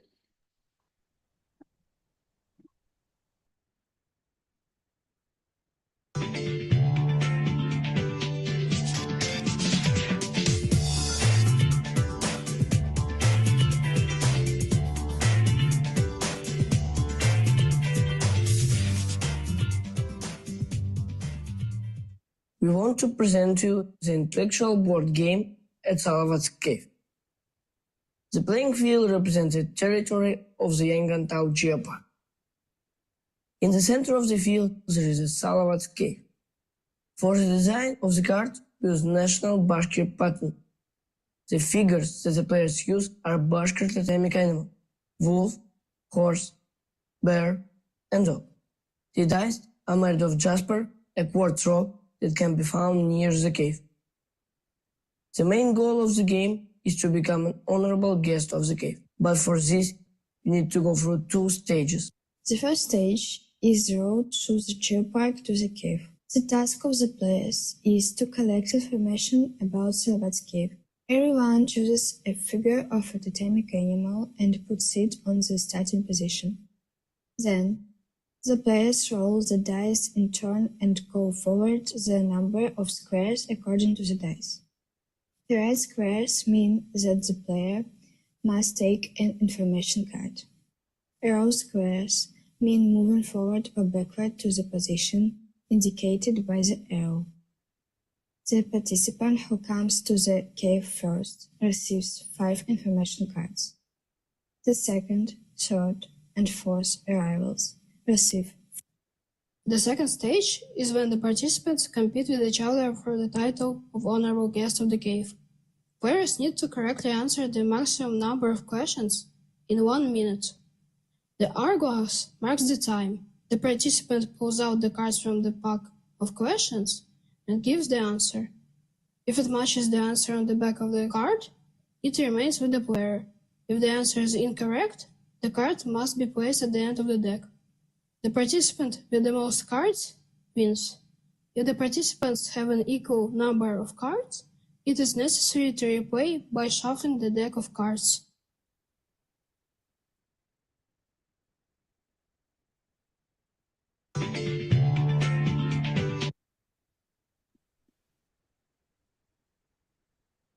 Hello everyone, my name is Brianna Yachovkina from British International School, and I would like to say a few words about the outcome of our project.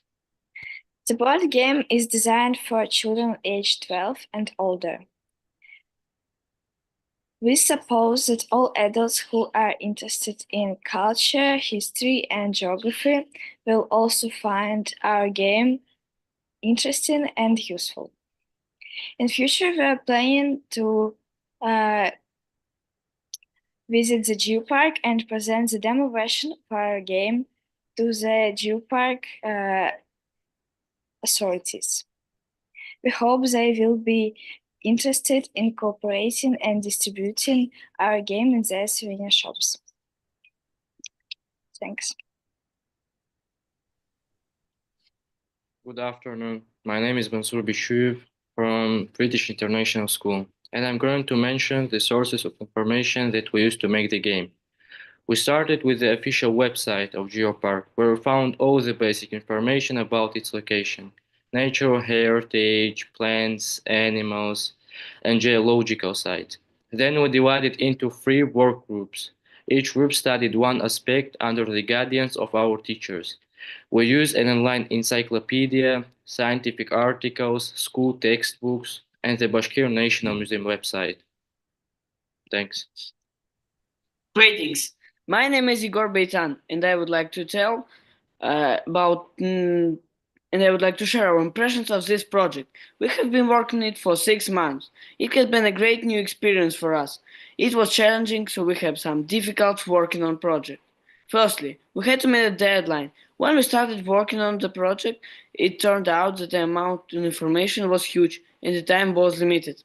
Secondly, we had to combine studying at school and the project work. Therefore, we had to work in teams to cope with it. Additionally, as we focused on Salavat Cave with the research on personality of Salavat Yulayev, it turned out that information about him was scarce and contradictory. Thankfully, our history teacher helped us and gave us all necessary explanations. Thanks. Hello, my name is Mikhail Kobin from British International School. To sum up, I would like to mention the most essential knowledge and skills we acquired while working on the project. To begin with, we learned a lot of useful and important information about history, geography, and the culture of our country. We deepened our awareness in these subjects and were happy to obtain new knowledge from various sources. Moreover, we learned how to do research work, how to search for reliable information, and how to analyze and structure this knowledge. However, the most important thing is that we learned how to work as a team, how to collaborate during a project activity, and how to share, assign responsibilities. All in all, in this project, we had a unique experience, every one of us, and we will be happy to participate in further ICA projects. Thank you for your attention. Thank you for your attention, everyone. If you have any questions, we would love to answer them.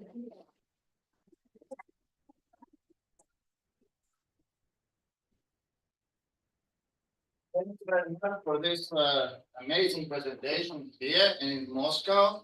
And honestly speaking, this is professionally done. No. I catch it, don't worry. That it's amazing. I don't know if you have realized it, but they made it by themselves. And it's like, I mean, okay. It cannot be more professionally done, yes? I mean, they really deserve a great applause, yes?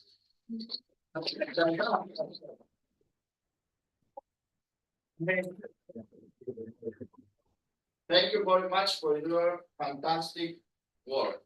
Are there any questions online or here on site? Maybe? Can we buy this? Okay, business opening now.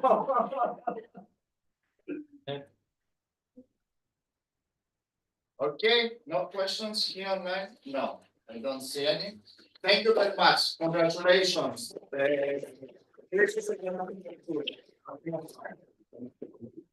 And now it's the Greek's turn.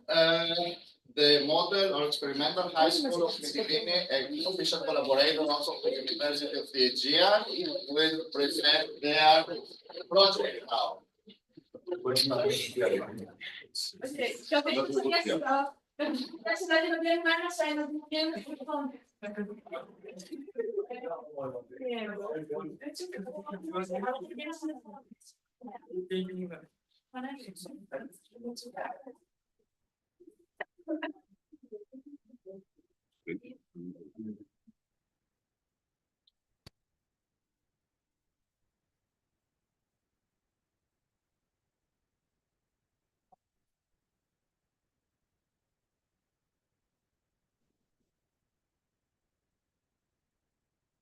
Good evening to everyone.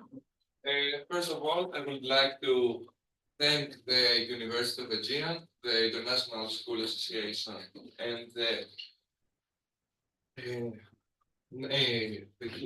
Lesbos Natural History Museum, and for giving us this chance to this opportunity for doing something extraordinary like this. So today we are going to present you our STEAM project on discovering UNESCO global geopark sites, and more specifically in the Geopark Time Capsule project, and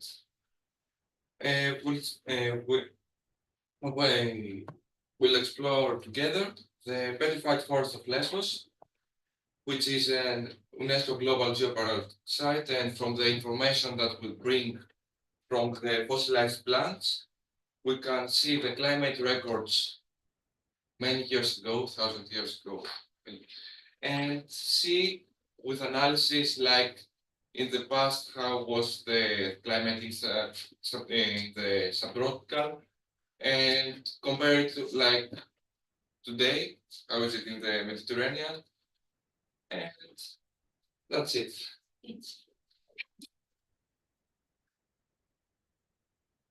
Hello, my name is Emma Balburu, and I'm going to talk about the record of climate change. First of all, our island Lesbos is well known for its geological heritage, and most importantly, the petrified forest that is located in Sigrid. There we can be provided with a unique experience of getting to know more about the complex interplay between the activity of the volcanoes, climate change, and the response of the ecosystem. Lesbos first became a geopark in 2012. Εκεί που είναι το άλλο. Πήγαινε εκεί πήγαινε στη γωνία, πήγαινε και κοίτα προς τα δω. 2012, and the Petrified Forest of Sigir was actually one of the third geopark established in Europe. It became a founding member of the Global Geoparks Network and partners of the UNESCO Global Geoparks. Hello, my name is Vasily Kamaru, and I talk about the fossilization process. First of all, volcanic eruptions. A long time ago, 70 up to 20 million years ago, covered the forest with pyroclastic material and ash. Forest burial. The whole forest was buried under these volcanic materials.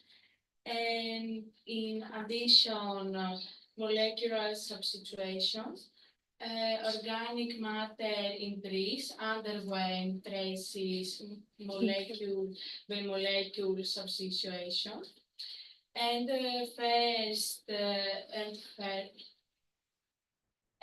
lastly, preservation.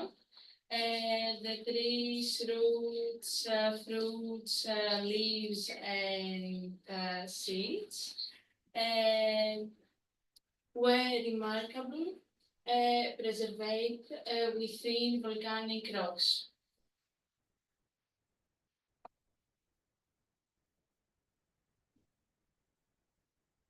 Hi, my name is Kathleen Raptis, and I will present about the plants that were found in the area. First, we have coniferous trees, palm-like plants, giant sequoias, and laurel family trees. Coniferous trees, such as cypresses and pines, were really common. Palm-like plants indicate a really hot and humid climate. Giant sequoias were really common 20 million years ago. The laurel family trees suggest really rich vegetation in the ancient ecosystem. This topic is about the geological setting of the land in Lesbos. We have three main categories. Autochthonous unique Permo-Triassic age rocks, including schist, quartzites, metasandstones, phyllites, and crystalline carbonates, widely extended in the southeast part of the island. Ophiolithic Nabe, comprising basic and ultra-basic rocks and associated deep-sea fine-grade sediments, as well as metamorphic rocks. And also Miocene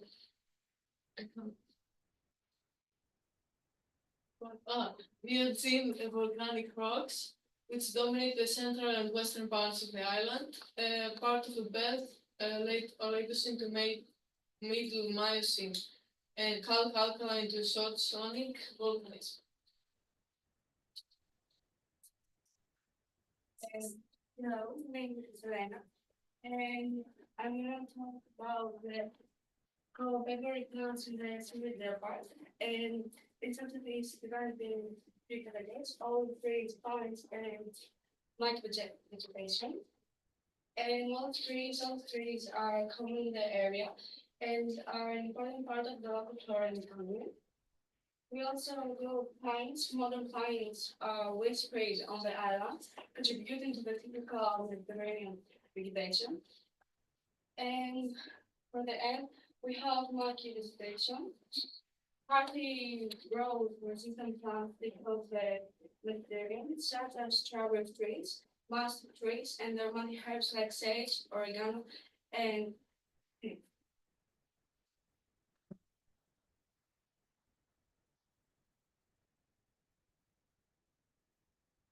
Hello, my name is Gabriel Amatis, and I'm going to talk about how we can actually see the climate change through plant fossils. Think about it as solving the mystery of the climate change.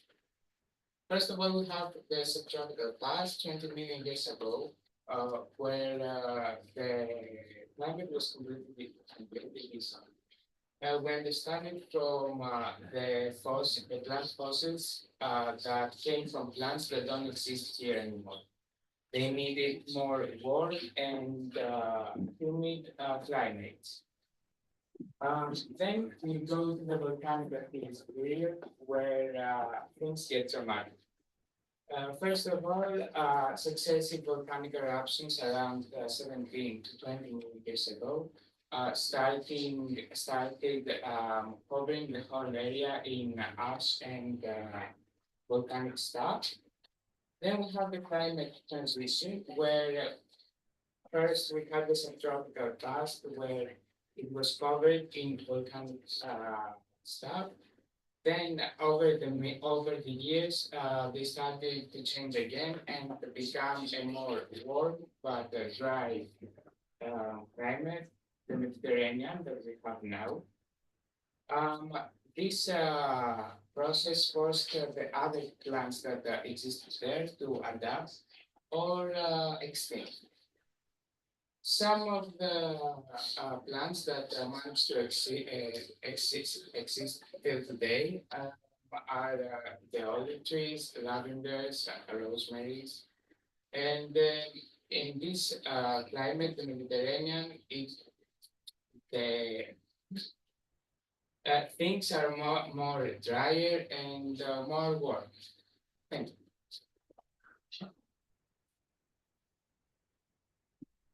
Hello, I'm Jasmine Castapoulou, Jasi for short, and today I'm going to present to you the two basic and divisions of how plants that have changed and plants have adapted. So, when we live in our island, we are prone to having the Mediterranean climate, which is well known. But we used to have a subtropical climate, and that's why some plants have changed. Specific species of coniferous trees found in the fossil record different from those present today, and that's something that's really remarkable if you think about it. Imagine a place where now it's in the Mediterranean climate, it's more drier and the humidity is not as explicit, I dare to say. But it used to have like fossilized palm plants. Fossilized palm-like plants indicated past climate change that was more warm and more humid, which is not really how it is today. And the specific species are no longer present in the area, likely to changes in the environment. The second big category is plants that have adapted. I mean, that if something is remarkable, think about that. Over 20 million years have passed, and some plants don't have any changes. I personally did a project in that we did leaves that were found fossilized, and I drew them both, and there was no difference. Even the shape of the roots were the same. So we have aromatic plants like sage, oregano, and thyme that have adapted perfectly to our Mediterranean climate and are mostly called like Mediterranean plants. And then we have like maquis vegetation that includes drought-resistant plants that have adapted to changing the conditions over time and presenting their presence in our region.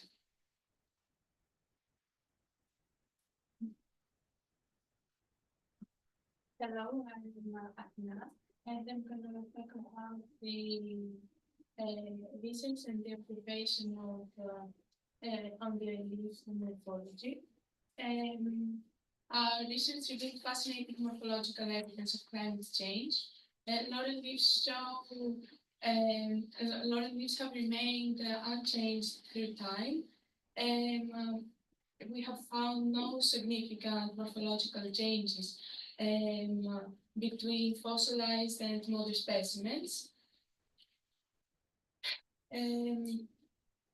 This suggests that the plant have features that help it survive through climate shifts.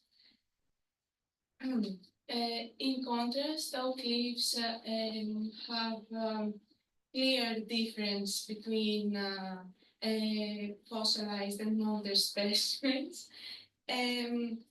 These changes reflect a shift in the transport needs, providing direct evidence of the transition from a tropical or subtropical climate to the Mediterranean climate we see today.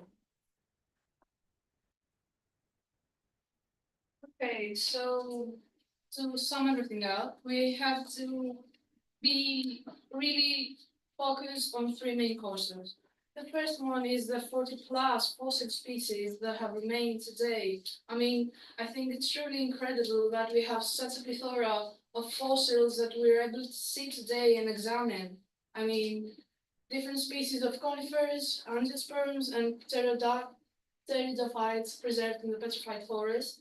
These are main causes of that. Another fun fact I would dare to say is that it was over 20 million years ago. 20 million years ago, we weren't even humans at this point. We were something between an atom and an animal, I would dare to say. So, and the third most important is that we're a third geopark in Europe. Imagine a small island in Greece. Greece, we haven't heard that name in a long time. Being the third geopark around the whole world. I mean, I think that's something every island and Lesbos citizens should be proud of, to have such important and such meaningful heritage in history and everything.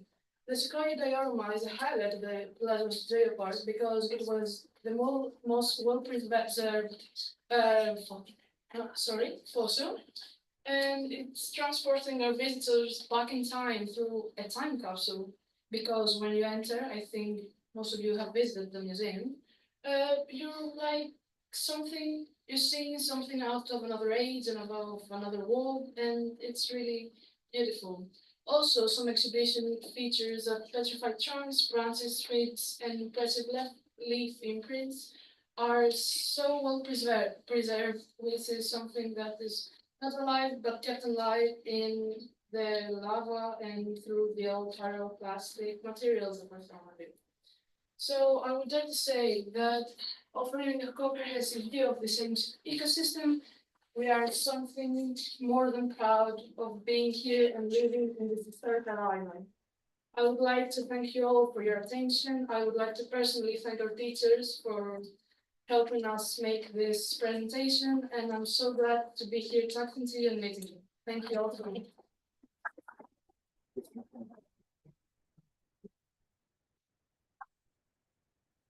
Okay, thank you so much to the Experimental School of Mytilene. Are there any questions? I think you have seen a lot. No questions more anymore. So congratulations to the Museum of Mytilene. Before coming to the closing ceremony of this gate,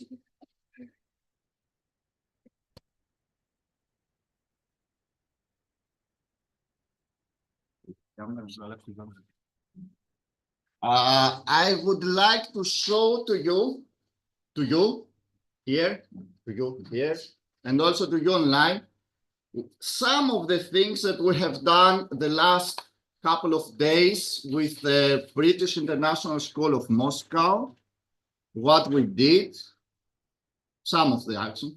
So we visited some museums like the Theophilus Museum or the Teriad Museum. We did some sculpturing in Agiassos. We did some pottery making, some ceramics, again in Agiassos.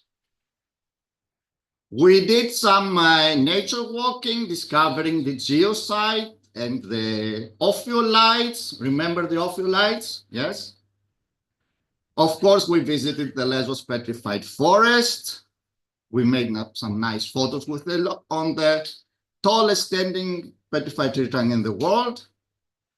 We visited some faults, discovered everything about the earthquakes and how to behave before, during, and after an earthquake on the museum seismic table. We saw the seismographs and we created our own earthquake. We did some conservation work and on real fossils with the guidance of our head conservator here. We did also some cooking. I think everybody liked here a lot pastelli at the Women's Cooperative, which was very tasty, I think. And we tasted a lot of food. Yeah. A lot of fish, not the boys. The boys only meat, but okay. We sang. Thank you so much for our star here. We visited your library, the very historical library of the Lyceum. We discussed among us when we first met on Wednesday. We did some bird watching activities at the wetlands. We followed the steps of Aristotle in Kaloni. We followed the footsteps of Sappho in Eresos. And I think for sure we had a lot of fun, I think. So until next time, thank you very much for being here with us. And I surely hope to see you all again in the game and again.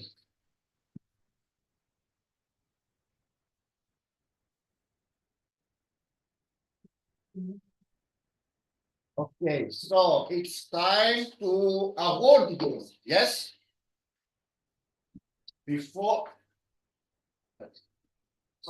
But before awarding you, we would like to award, first of all, the one who is responsible for all of this, the one who is leading this very impressive school of yours, Mrs. Olga Dmitrieva, for her, your head teacher, yes, for her really.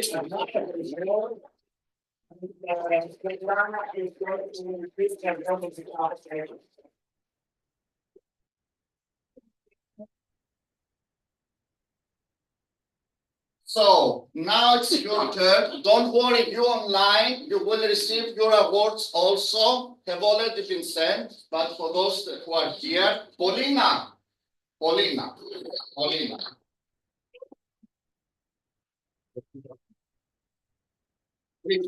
Our young star, 160,000 followers. Dimitri, hold on.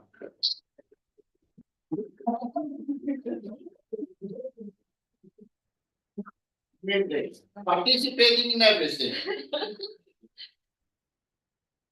Alexei. The power of everything. Saving everything. Evelina. I want to answer the question. I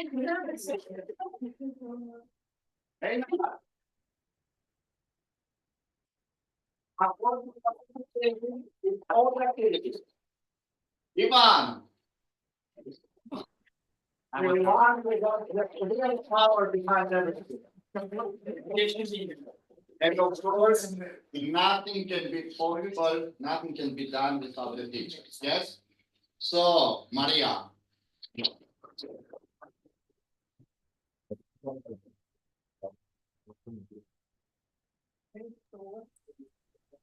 And Bethlehem.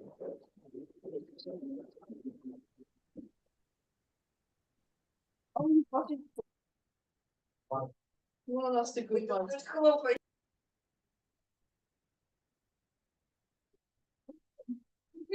Okay, now it's your turn. Sorry for leaving you last, but okay. Go. Or Fanel, it's your fault.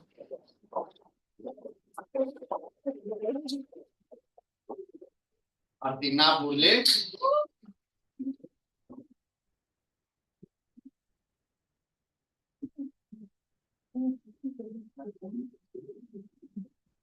Ελένη για τα Γανέλη που για σε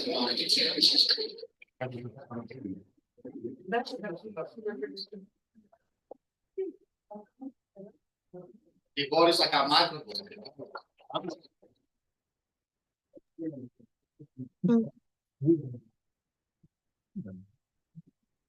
interrupting.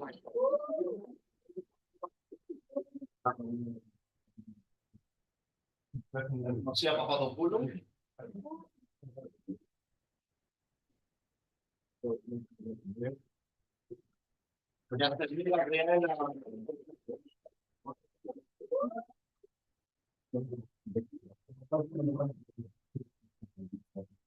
Vasiliki Kamarou.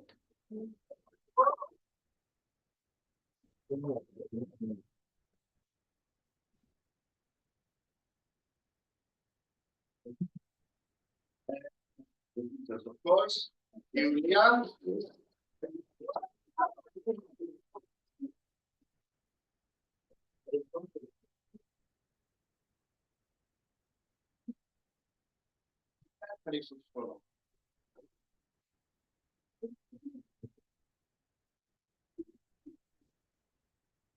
Okay, and now we have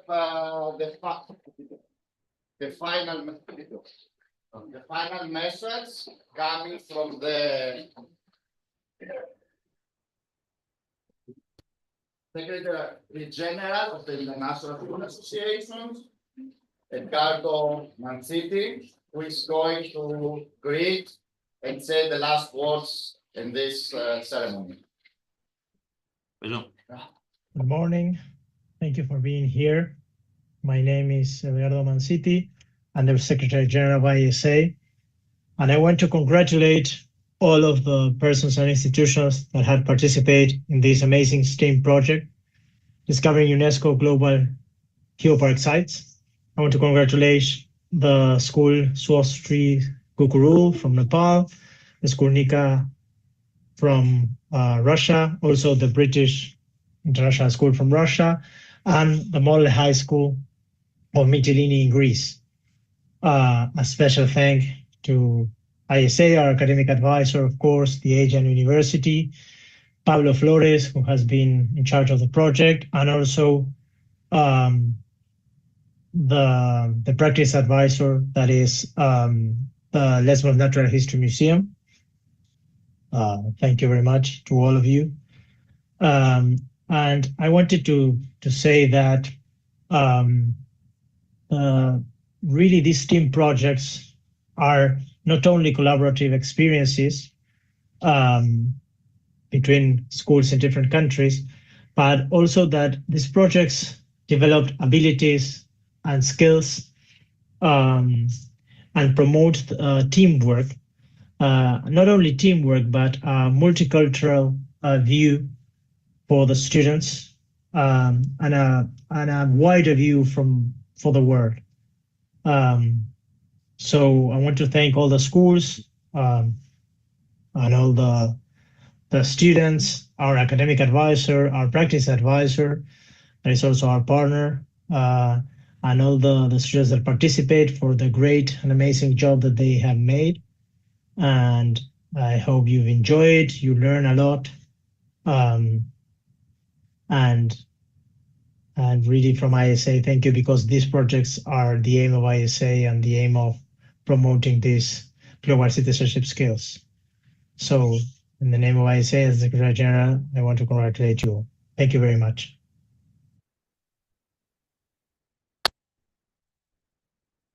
Okay, thank you very much, Eduardo. Thank you very much to everybody, to Pablo, to everyone who has participated in this really very intensive program and showed us all the aspects of the geoparks, whichever you have. Thank you very much for you online. Thank you very much for being here on site.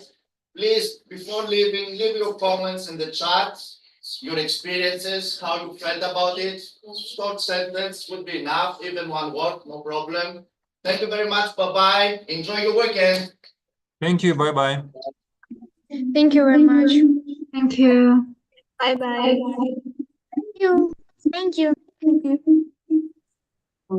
Thank you. Thank you. Bye-bye. Thank you. Bye-bye. Bye-bye.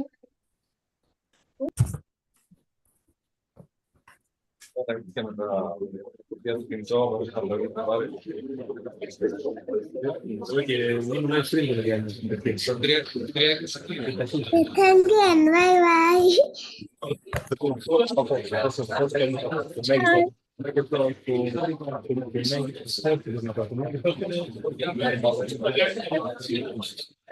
So, просто.